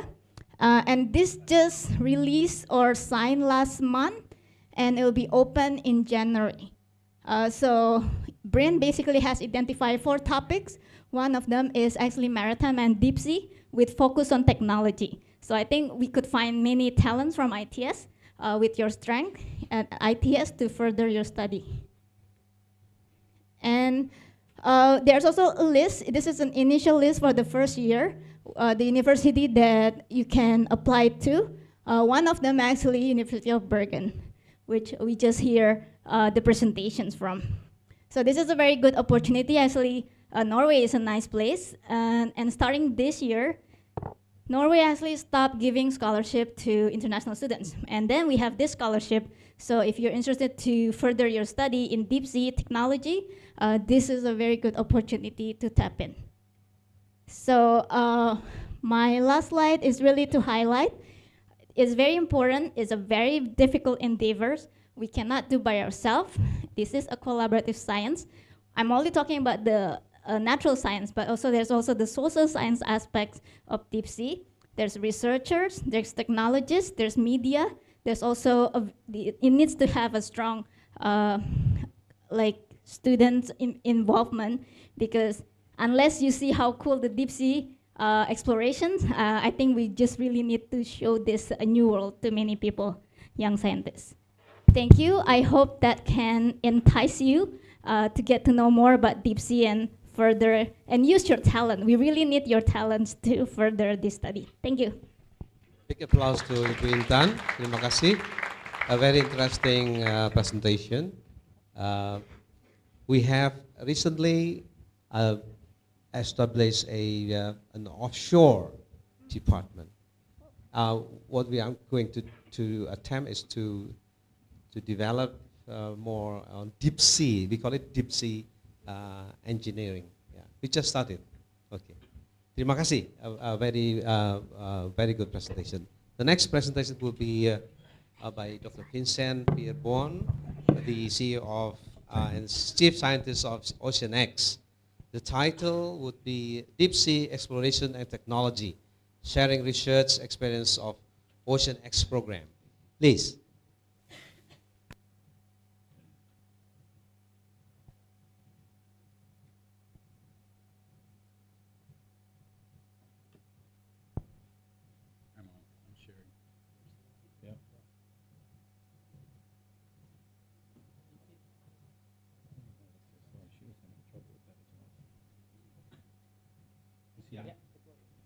He's going to run the video, right? Yeah.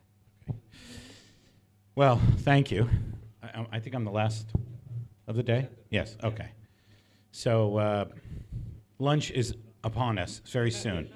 So I'll be brief and try to show some cool pictures.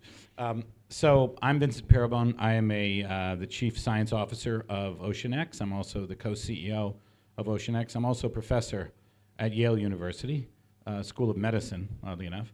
And what I'm going to talk about today is a little bit about OceanX. And as you heard, we are bringing the craft to these waters. It's been a goal and a dream of the owner of the vessel and of the entire team to operate in your amazing waters. So this is something we've been working with. And I'd like to thank Paul Fairman and the entire group at the coordinating ministry. And I would also just like to thank all the folks in this room and ITN for inviting us here today.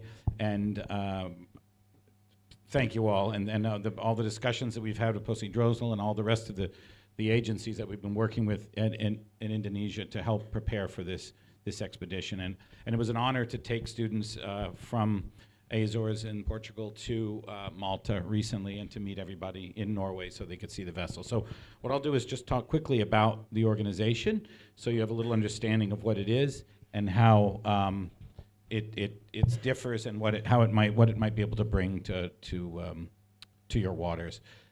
So we have this mission at OceanX, which is to explore the oceans and bring their stories back to the world. And it's a two-part mission. One is exploration and science, and the other is media, because it's the feeling of our patron that it's very important, as we heard today, to not only do science and exploration, but to bring that to the masses and to everybody so they can appreciate and they can inspire students and the wider community to sort of respect and enjoy the ocean. So our program is composed of these 5 pillars, we call them, which are the ship, which I'll describe in detail, the scientific program that we have, media, partnerships, and education. We do not have an academic research institution. When Ray Dalio set up this program, he decided not to try to duplicate all the amazing work done on sort of terrestrial research institutions, but rather provide a resource that, as Intan, you just heard from Intan, is, I think, much needed throughout the world. And we've operated in about 40 countries since we started this in 2013. Every country that we've proposed to work in has invited the vessel into their waters because it provides access to the deep ocean and to the shallow ocean in ways that many countries, or most countries, don't have access to. The United States, the vessel that I'm about to describe, is the best research vessel in the United States at the moment. Even the government doesn't have a vessel of this caliber. So we were very fortunate that Ray Dalio supports the development of the vessel and the implementation of the vessel in the water. So our kind of reel, and I won't spend much time on this, is exploration, scientific research, storytelling, engagement, and education, advocacy, and behavior and policy change. The idea is to show the ocean that excites people through education. So we learn about it, and when they know about it, they'll care more about it, and that results in change. That's our theory of change that we put in place. We have a huge number of partners that we've worked with over the years. This is what's coming up next is a really minor list of those, and I just added as many of our friends as I could from Indonesia that we've worked with. But we've worked with a range of academic institutions, media outlets, and a range of governmental agencies. As you just heard from Oyvind, we were just in Norway at the University of Bergen conducting studies in the fjords there. That's our second time going to Norway. We visited the fjords, but we've also been up to Svalbard to work with the creatures and the animals up in Svalbard. So without to spend too much time on text-heavy slides, I'll just do this very quickly, was that when I set up the ocean program at OceanX, I thought, we want to produce a high-quality, hard-to-obtain scientific data that scientists need to better understand the ocean. The challenges with OceanX for us was that we don't have a physical institution, we don't have laboratories, we don't have professors, we don't have an education program, right? So what we do is we provide the vessel for scientists within the country. So we don't go to countries and dictate the type of science or the type of exploration, but rather work in a partnership with the country to utilize the ship's resources within a country's waters. We've done this, as I've said, all the world from Brazil, all 5 oceans we've covered since 2010. We bought a new vehicle that just came into the waters in about 2019 during COVID, so we've had a more limited schedule, but the boat is now out and fully functioning since the completion of COVID. So the value proposition of OceanX, however, is that it's a state-of-the-art floating oceanographic research vessel and research institution, and I'll talk a little bit about that. We have access to the world's oceans through these collaborations. So the vessel has traveled to many, many places on the Earth. So I think we have a unique perspective on the oceans because we visited the EZs of so many countries, as I mentioned, 40 countries over the past 10 years. And because of the vessel's technology, we have access to about 95% of the ocean floor, as Intan showed us. So we developed a program on board that I termed Exploration Science, which is just a big name for developing technology and methods to study the deep ocean and to study areas that have never been seen before. So as Intan said, large parts of the ocean have not been seen. Most everywhere we go, we're seeing something for the first time. So how do you convert those visual representations in that work into exploration, into true science? So we've been working on a range of technologies, which I won't go into, but so the vessel can truly do scientific research in areas that have never been visited before and probably won't be visited again for a while. Okay, let's keep going. So this gives you an idea of this new vessel, Ocean Explorer, of the science. This is a little bit of outdated facts from the vessel, just to give you an idea of what's capable. We've worked so far in the past 3 years with 40 scientific institutions. That number is now 17, but we have 70 publications in prep currently, so we're quite a productive scientific operation in and of itself. We finished this year mapping 90,000 square kilometers of the ocean floor. As Intan mentioned, we've been donating what was possible of that work to the Seabed 2030 initiative to help map the entire ocean floor. So we measured, those 90,000 K are unmapped areas that we've done for the first time. And we did 1,000 sub and ROV dives into the ocean, which is very, very active for an organization. So the second half of the program, of course, is media. And I won't spend much time on that. I'll just show you this slide. We've been involved in the most important and major documentary films that have come out. We also have a fairly large and growing social media platform that we produce data for. So we worked with Richard Attenborough, we worked with BBC and all these other companies as part of our program. So maybe you guys could run, you want to run, should I release my screen? I'm going to run a short video here. It doesn't run very well in Zoom, so if I release my screen, can you run the video? I released it, let's see. It's very jumpy if you run it through, and I wanted you guys to see it. So this is just a small sizzle reel that we created talking about the vessel.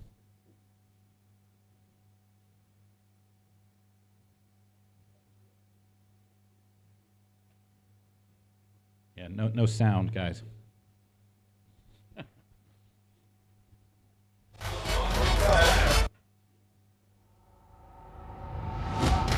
OceanX, the next generation of exploration and discovery.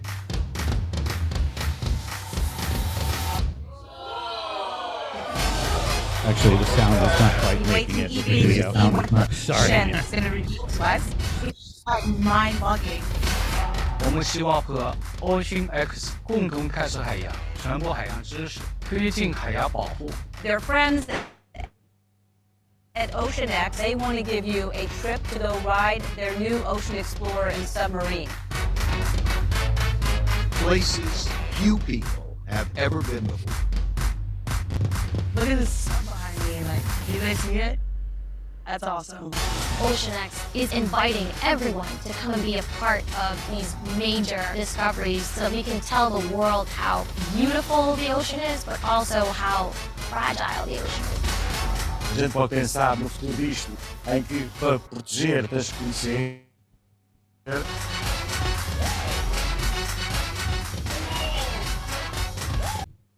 Let me just go back to where we were here. Play. It's going to go into the video again. All right, there we go. Okay, so what I'll describe here very quickly in the next few slides is the vessel itself and what we're going to be bringing here to Indonesian waters sometime around May of next year, April, May of next year. So this ship, Ocean Explorer, is actually was a Norwegian vessel. It was a Norwegian oil support vehicle that we purchased at a very good price and totally renovated it into an ocean exploration vessel. And it comes with 2 manned submersibles that allows 6 people to enter the ocean to a depth of 1,000 meters. It contains 4 onboard labs, including sequencing and visualization laboratories.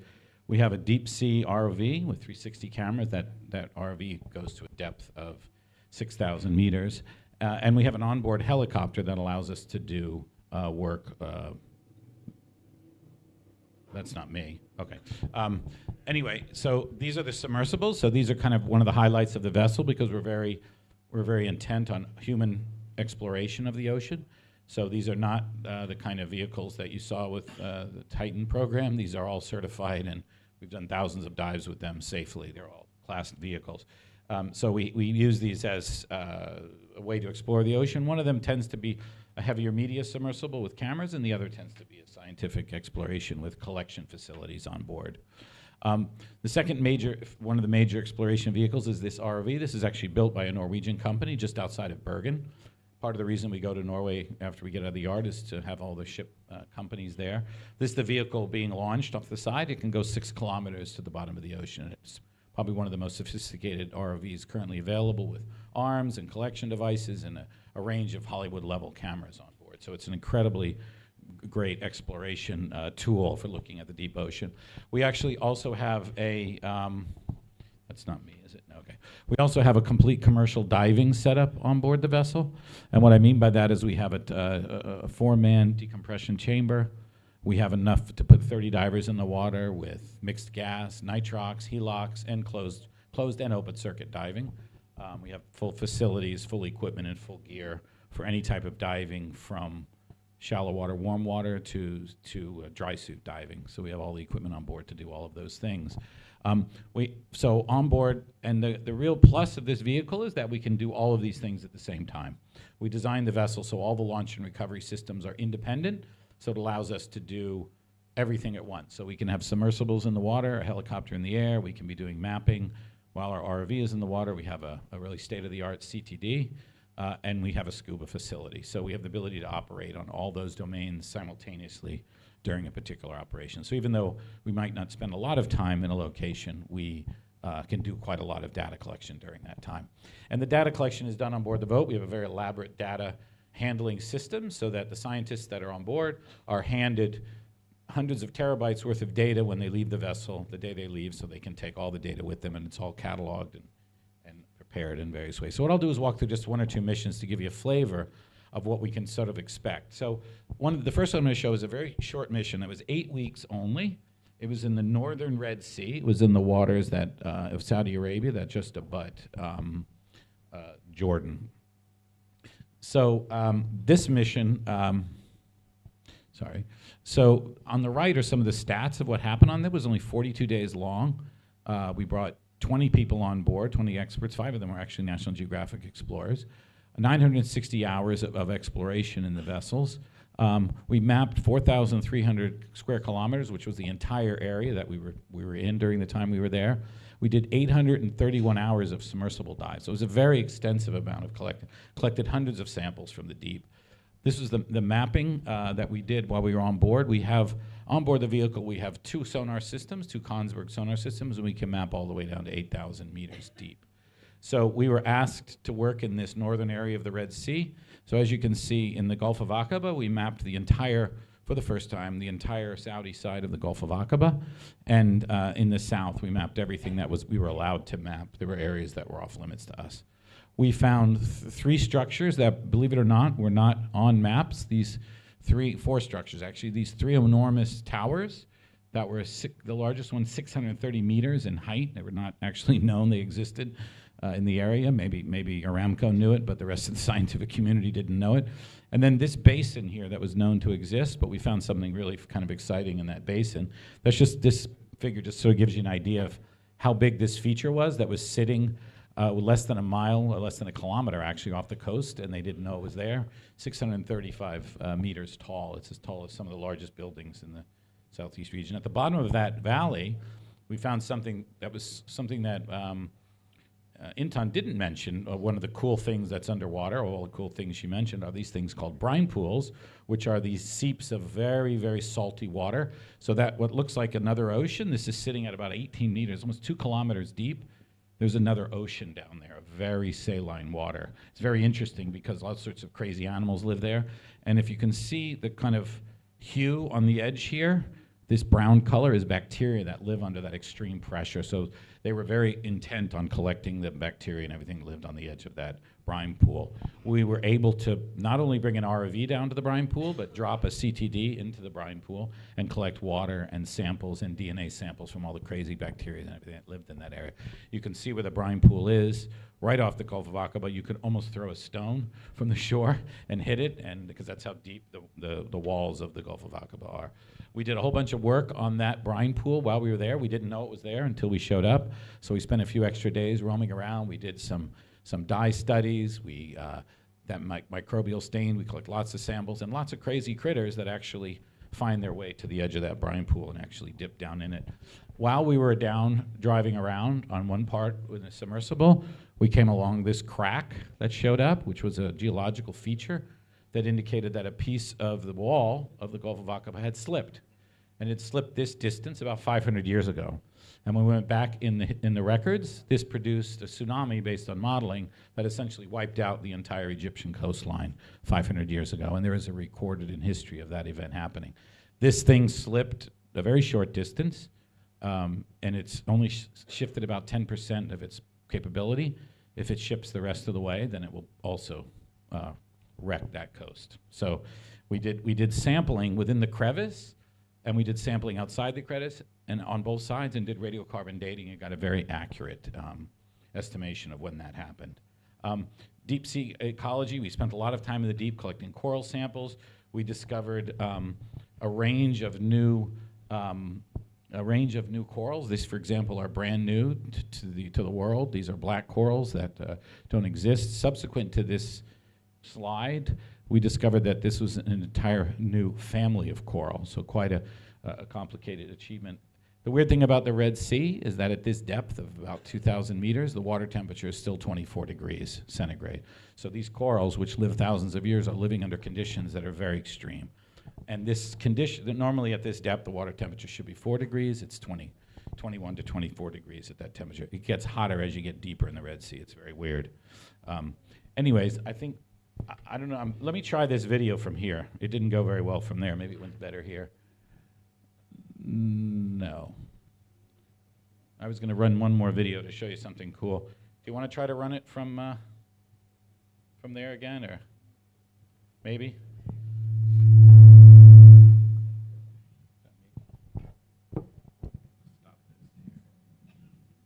I just have one other short video to show you of something cool we found in the Red Sea.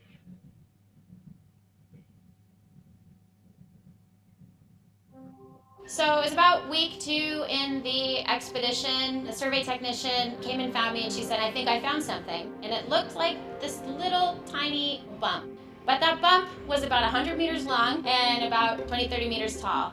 I think the mood on board was excited and a little bit nervous because everything that we were going to be doing was going to be brand new to science.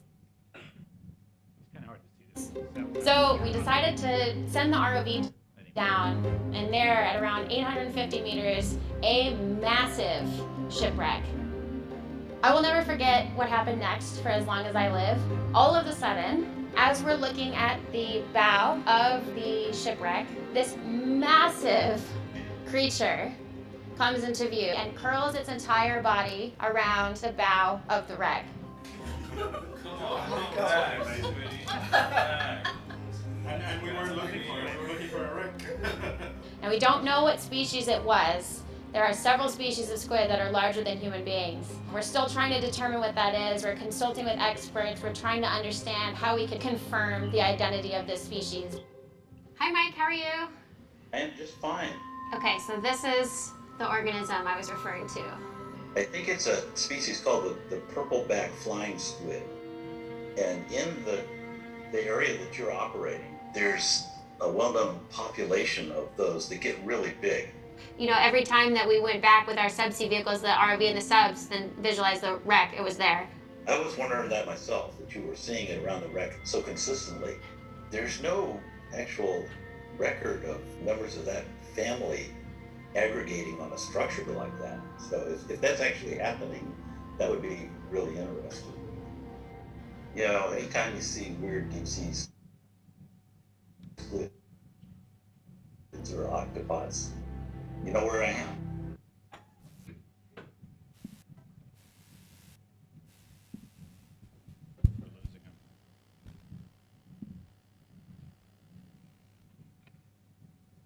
Why don't we go back to the slides?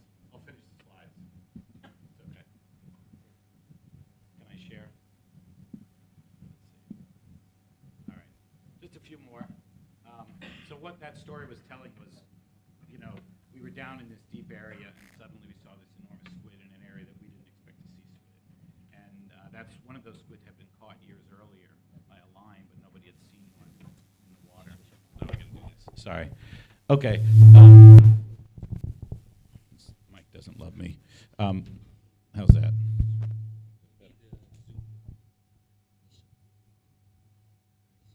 It's muted. Yep. Okay. Anyway, I don't want to spend too much time. I'll do this quickly. Lots of new fish discovered in the area at the depth, collected. We did a extensive megafauna survey on this 8 weeks. We did a lot of helicopter surveys, about 663 kilometers. Baited submarine dives, found a whole lot of deep water animals. That picture there was a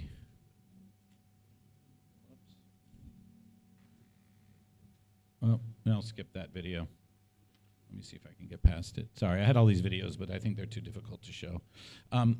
So what I'm not showing you is another expedition we did, which was started in the Bahamas on the vessel in 2019 and went from the Bahamas all the way to Svalbard. And we stopped at 6 locations along the way. And while we were doing the science, we filmed a series which will come out next year, which was a collaboration between ourselves, BBC, National Geographic, and Jim Cameron, the film director. Really beautiful stuff.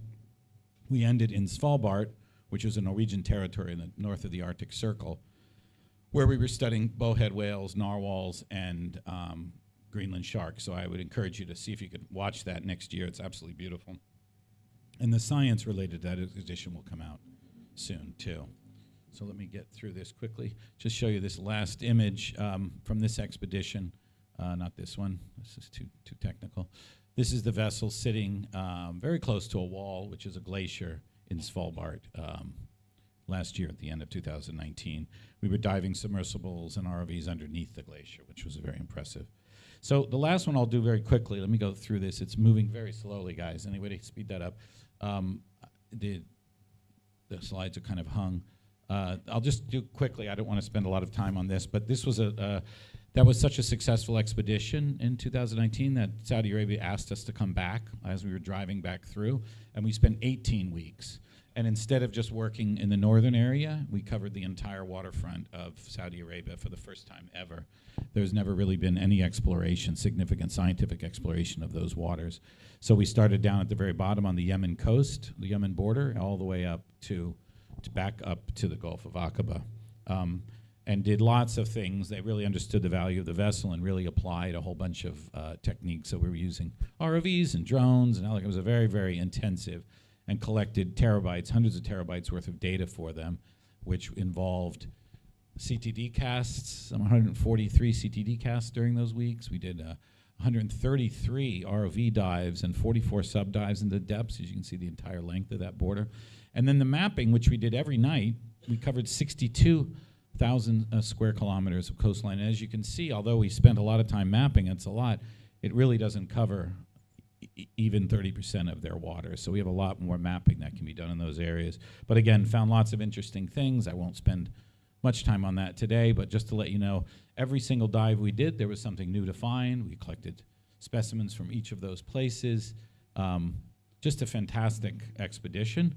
And a lot of the data is coming out now. Like I said, we published about 15 papers from that.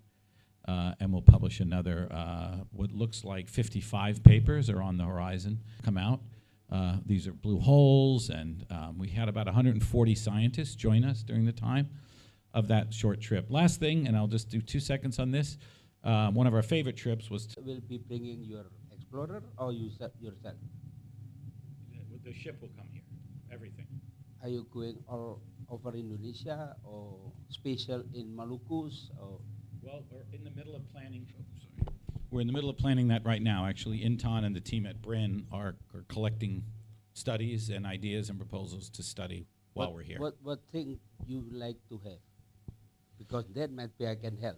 I used to be chair of the CTI, so we know the thing regarding the Coral Triangle Initiative. And I'm very aware.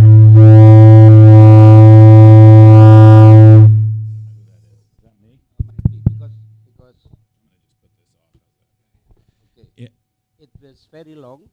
Yep. American not coming to Indonesia very long after years.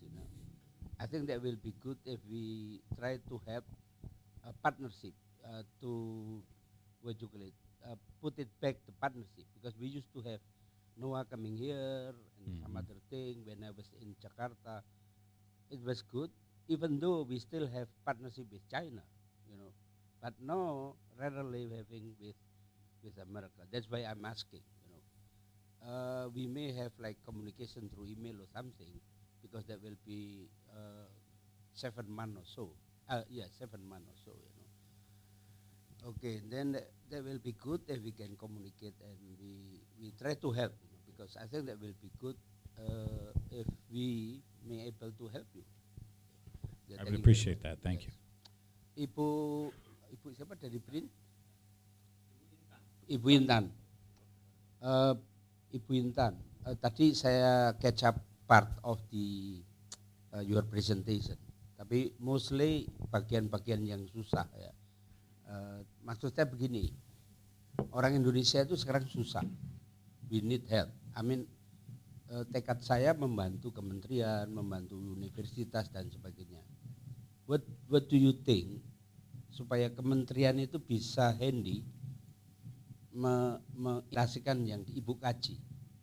Jadi sekarang kan badan riset sudah tidak ada. Ada special task force di bawah menteri untuk badan riset.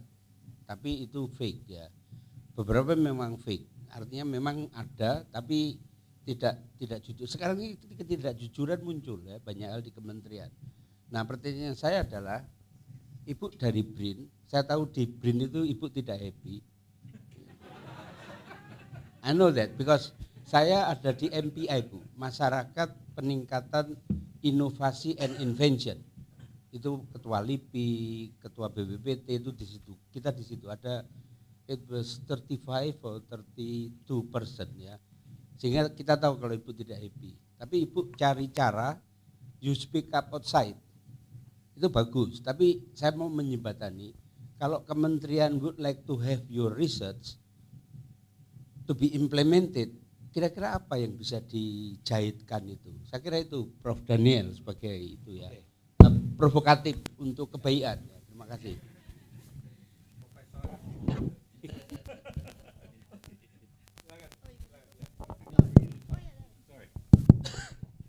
Baik,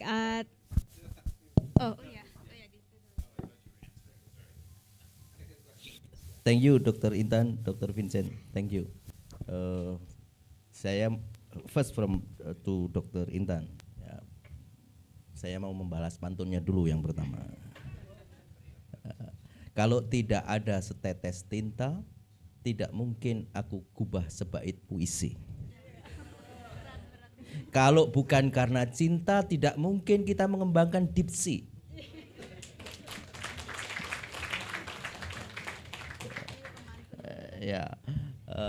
Dr. Vincent, I was graduated from North America, actually from Newfoundland, Canada, and I'm now supervising several PhD students, and also we are doing research. Our research now, one of them is survey on underwater, multi-beam echo sounders, something like that. And also we are working on converting existing deep sea oil and gas facility into the marine energy. For example, the pipeline 1,000 meter deep, we propose to convert to the OTEC system. Something like that, because the oil is depleted, so somehow they have to stop. And then we are doing on marine renewable energy right now. And recently, some of our alumni and also fresh graduate, they are proposing to start what they call deep sea services startup.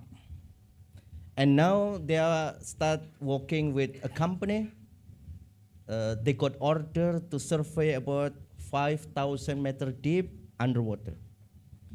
I'm interested to know if this kind of work from our alumni, from private sector, from companies, startup, could be collaborated with your job or something like that in Indonesia or outside, because in Indonesia we need we have opportunity to big ocean, but we have limited project on that one. So if we can combine the national capability to the international capability to do the same work, I think from private sector will be support very good, I think. To Dr. Intan ya. Jadi BRIN itu pengetahuan kami dulu dikolaborasikan, diintegrasikan dari BPPT, LIPI dan macam-macam. Jadi satu, idenya adalah supaya dana riset terkumpul bisa optimal. Dari potensi kurang lebih 23 triliun dana riset yang tersebar di kementerian itu, ketika kemudian digabung ternyata dananya kan sekarang kurang lebih hanya menjadi 6 triliun. Artinya apa? Cita-cita besar itu ada yang miss, nggak bisa dilaksanakan, dan akhirnya juga dana riset berkurang. Yang ada hanya dana beasiswa untuk mahasiswa dan yang lain-lain. Riset-riset serius untuk deep sea itu serius banget. Nah, bagaimana kira-kira sektor swasta bisa secara sustainable mensupport ini supaya kapasitas kawan-kawan di BRIN itu bisa dikombinasikan dengan pihak swasta yang bisa mengorkestrasi pendanaan dan kemudian bisa membuat program-program sustainable. Tapi karena kalau kita mengandalkan pemerintah itu berubah kebijakan, merubah lembaga dan seterusnya, ini banyak orang yang kemudian nunggu-nunggu, akhirnya pekerjaan itu tertunda-tunda. Saya kira gitu. Terima kasih. Please.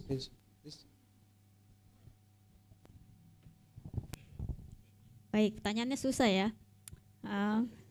Enggak, pertama-tama selamat Prof Widi atas Purna tugasnya. Tapi bisa kalau dosen tuh Profesor udah Purna pun nggak purna-purna gitu, masih tetap aktif karena otaknya terus jalan. Jadi selamat pertama. Selamat tergantung Prof mau abis ini mau ngapain gitu. Tapi pasti nggak tahu juga. Kan ada yang full mau lepas gitu akademis, ada yang apapun jalan itu, kita semua ya dari manapun apresiasi peran. Tadi saya sebenarnya sangat tertarik ya, karena menjadi akademisi, menjadi diplomat sains dan pernah di pemerintah itu sesuatu yang luar biasa. Dan saya sebagai orang yang biasa di luar ke Indonesia, itu saya baru 7 tahun jadi PNS Prof. Itu pun banyak sekali yang nggak bisa gitu, jam terbang itu nggak ada gantinya gitu ya. Kalau nulis ya kita semua udah bisa. Jadi pertama itu mungkin saya sharing ya Prof ya. Jadi karena kan saya lama di luar, terus saya kolaborasi dengan Indonesia. Dulu saya LIPI, saya kolaborasi dengan orang LIPI, universitas dan kementerian juga sama KKP. Waktu pertama saya balik ke Indonesia, saya bilang, jadi semua orang juga kaget itu, ngapain balik ke Indonesia gitu kan. Enggak, saya SMA, dari SMA sempat di Amerika, S1 di Amerika, S3 di Amerika. Saya nggak punya afiliasi. Waktu postdoc saya di Singapura. Tadinya saya pengen balik lagi ke Amerika gitu, sebenarnya pengen jadi dosen di Amerika. Tapi waktu di Singapura karena jarak dekat dengan Indonesia, dulu teman-teman KKP nge-labnya ke tempat saya, teman-teman LIPI ke tempat saya, universitas juga kayak gitu. Ya di situ mulai tertarik, ternyata pengen totalitas karena gini, dulu saya waktu di luar, ini Indonesia apa ya, kok beda ya. Bahasa waktu saya masuk pun kalau teman-teman tanya it's not Indonesia tuh kayak gimana, saya nggak bisa jelasin juga karena it's not apple to apple gitu, ini apple to durian gitu, karena beda sekali. Nah, in that spirit sebenarnya terkait ini banyak hal-hal yang secara sistem di BRIN itu meng-apple to apple kan sebenarnya. Jadi misalnya kita sekarang lebih mudah untuk mengundang visiting researcher untuk penguatan. Jadi misalnya dulu ada orang dari luar gitu mau kontak saya mau dong jadi postdoc Anda. Gimana caranya saya meng-hire postdoc? Kita kan APBN gitu kan, mana ada kita meng-hire orang luar. Padahal hal-hal tersebut sangat lumrah di luar gitu kan. Dulu saya sempat kagetnya misalnya funding gitu ya, funding dulu itu saya terlibat karena saya disuruh ngerjain project yang bisa dibilang seleksi proposalnya Indonesia tidak kuat. Jadi saya kaget, kok bisa kalian dapat dana melakukan riset paleo itu, saya pun sebagai orang yang lulusan S3 paleo enggak beda ranah gitu ya. Jadi itu mah pengalaman saya aja. Jadi ada hal-hal memang yang saya melihat, sebenarnya bukan BRIN ya, dulu LIPI kita berusaha merubah ya, kayak misalnya saya tuh kaget juga kenapa teman-teman yang saya bukannya merasa sombong bagaimana ya, tapi kalau di luar kan kalau kita di research institute tuh harus S3 ya, terus kita berjuang gitu kan, bergiat lah. Kalau di Indonesia kan S1 bisa permanent position jadi researcher gitu kan, dulu di LIPI itu saya kaget banget ya. Investasinya luar biasa untuk membuat teman-teman sekolah, mungkin 10 tahun kita baru itunya. Jadi banyak hal itu saya lihat, itu yang amati ya, saya sebagai personal saja ya, saya bicara bukan sebagai kapus. Ternyata kita berusaha navigate those very rigid system Indonesia, tapi mau apple to apple. Sebenarnya arahnya ke situ. Tapi memang perubahan di BRIN itu cepatnya luar biasa. 2 tahun kita berubah, dan bisa dibilang 2 tahun pertama tuh ya Sabtu Minggu kerja. Makanya saya kalau ketemu orang Marves, kalian kok Sabtu Minggu masih kerja sih, padahal nggak transisi gitu. Karena kami setelah 2 tahun Sabtu Minggu udah mulai tenang lagi. Nah memang BRIN ini menurut saya karena terlalu cepat, dan kita ada restriksi ya, mungkin regulasi pemerintah yang sangat sulit sekali dengan apa yang di luar, apa yang teman-teman kita kerjakan. Jadi dulu ingat di LIPI tuh di LIPI kan dulu yang awalnya menerapkan harus S3. Tapi itu kan sebenarnya kita navigate around the system. Jadi S3 dulu dibuka, jadi pernah nanya, kenapa sih Pak nggak terima aja S3? Karena gini kalau misalnya kita cuma terima S3 terus nggak ada yang apply, besok-besok kita buka CPNS nggak dibolehin gitu kan. Jadi saya lihat waktu di LIPI caranya S3 dulu, dan tempatnya waktu itu saya ingat semua di kedeputian kami Kebumian tuh di satu research center di P2O. Baru setelah itu dimutasi sesuai pakarnya. Jadi menurut saya itu kan mengakali ya sistem yang kita yang rigid supaya apple to apple. Dan tapi saya sepakat, kita kan in the end of the day mau BRIN, mau KKP, sekarang PRLD pun Pak, kita punya 4 kelompok riset, itu ketuanya saya ngeliat, wah ini benar BRIN banget gitu, jadi ex KKP, 2 orang, dari 4 itu 2 ex-KKP, 1 ex-SDM, 1 ex-LIPI. Dan kita sama SDM kan biasa orang geologi kan paling santai ya, paling kasual. Mau apapun bentuknya, kita tetap friend lah gitu. Dan justru di sini kemarin misalnya kita silaturahmi ke SDM, ya namanya juga kita PNS ya, kita melakukan apa yang sesuai.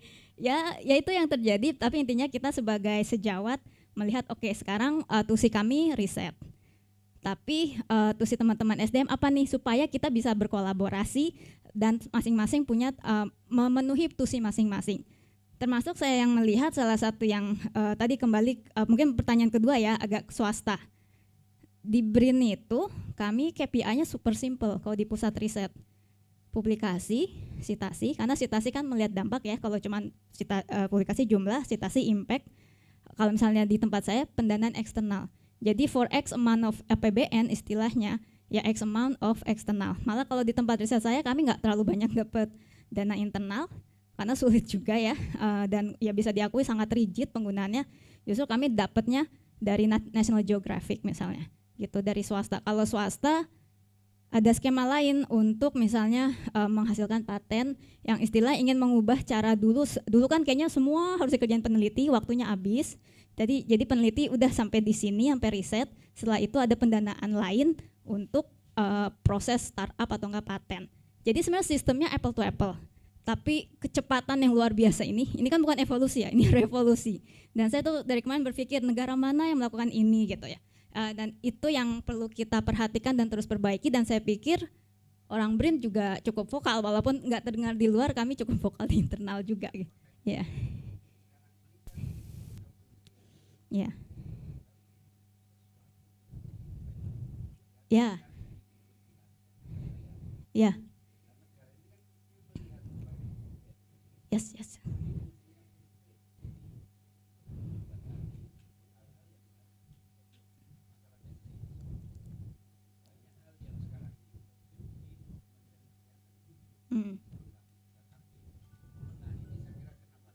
Ya. Ya menurut saya karena dulu waktu transisi kebetulan saya koordinator program dan perencanaan, jadi saya di bawah Prof Oki, dan kalau bahasa kami yang penting itu adalah silaturahmi. Kita harus ngomong, kita harus jujur, harus memahami apa yang perlu diperbaiki. Nah mungkin kalau dari saya Prof yang dari dulu ya. Iya. Pasti.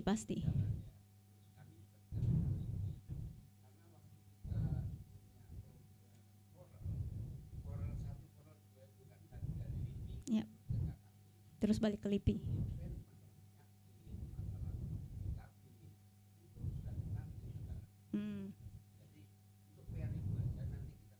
Ya, kita bisa saling komunikasi, Prof, sepakat.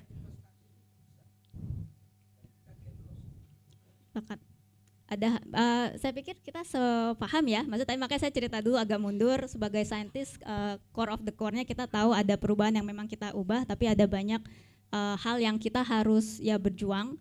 Tapi ya Bapak juga tahu ya kalau di pemerintah berjuang juga harus elegan gitu ya. Maksudnya justru mungkin tips-tips dari Prof bagaimana menavigasi dunia sebagai peneliti di dunia pemerintahan itu sangat bagus. Ya.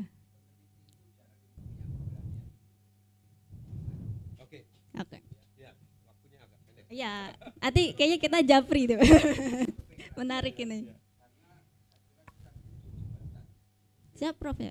Ya. Saya pikir ini inisiasi yang baik ya. Mungkin nanti kita lanjutkan japri in the interest of time. Terima kasih atas masukannya Prof.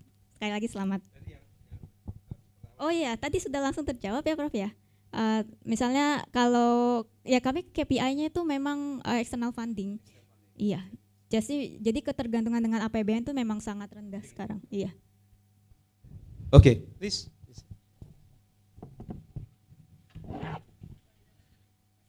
Yes, I got kind of understand.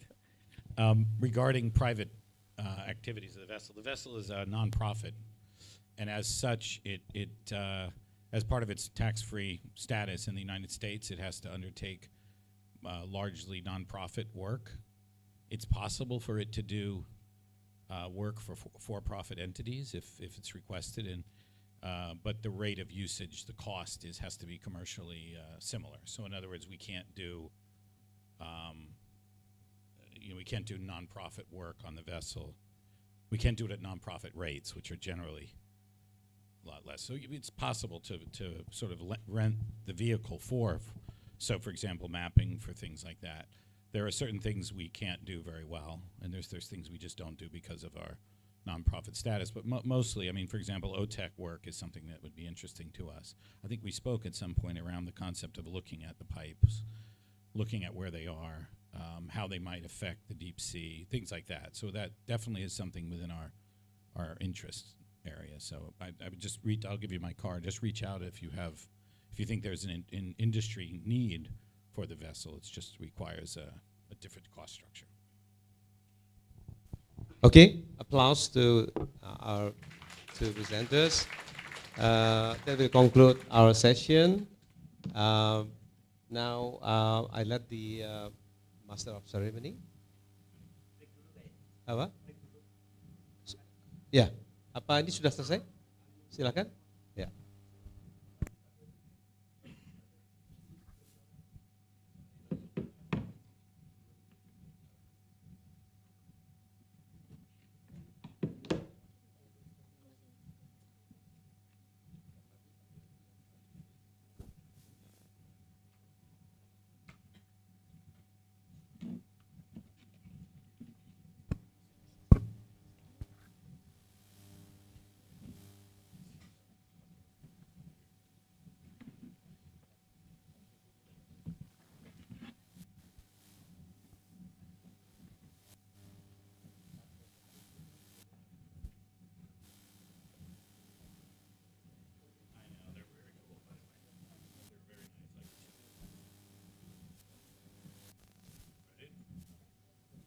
All right. Thank you, ladies and gentlemen. The following discussion session will be the last agenda of events this afternoon. We have a very interesting topic from Professor Kevin Glover from Institute of Marine Research about genetic markers to manage fisheries. Amusing presentation from Professor Oyvind Vixen of University of Bergen about research and education for ocean and fisheries sustainability. And wonderful insight about deep sea exploration and research from Dr. Intan Suci Nurhati.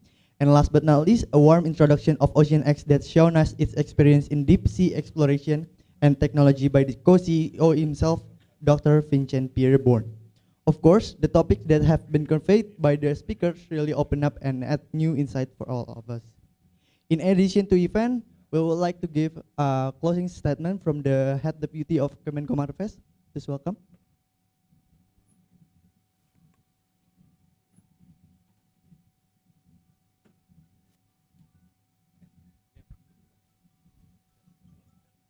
Assalamualaikum warahmatullahi wabarakatuh. Allow me to speak in bahasa ya, Vincent.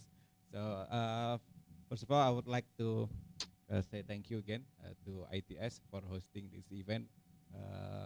Sekaligus Purna Tugas dari Prof Widi, Pak. Kami ucapkan selamat juga ke Prof Widi atas segala kontribusinya selama di KKP maupun di ITS tentunya. Dan saya kira ke depan pasti kontribusinya masih akan terus berlanjut untuk ITS maupun untuk kejayaan Kelautan Indonesia ya Pak ya. Bapak dan Ibu, mungkin yang ingin saya sampaikan, our collaborations with OceanX not only a short-term collaborations, it's gonna be a long-term collaborations Pak. So this year we start with the Young Explorer program, and then we also have this university lecture tours. But next year we will have the joint expeditions, but it will not be only that time. So we will continue working together with OceanX to explore our oceans ya, Indonesia, and hopefully we will be able to get technology from the OceanX.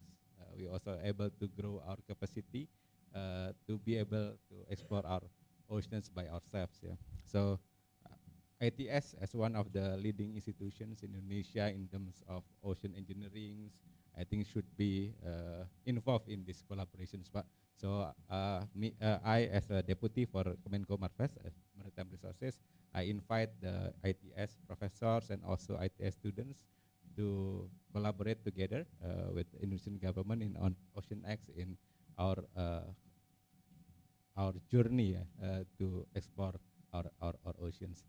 Again, thank you for all the speakers, Pak Vincent, Ibu Intan from BRAIN, and also for all the students for the active participations. Wassalamualaikum warahmatullahi wabarakatuh. Waalaikumsalam. For commemorate this event, let's have another photo session for all of us. For all these guests and students, please come forward to the stage for the photo sessions that will be led by our committee. So for the speakers and for honorable guests, please welcome to the front of the auditorium Begi Munaf. And several students, we will take a picture together to commemorate this event.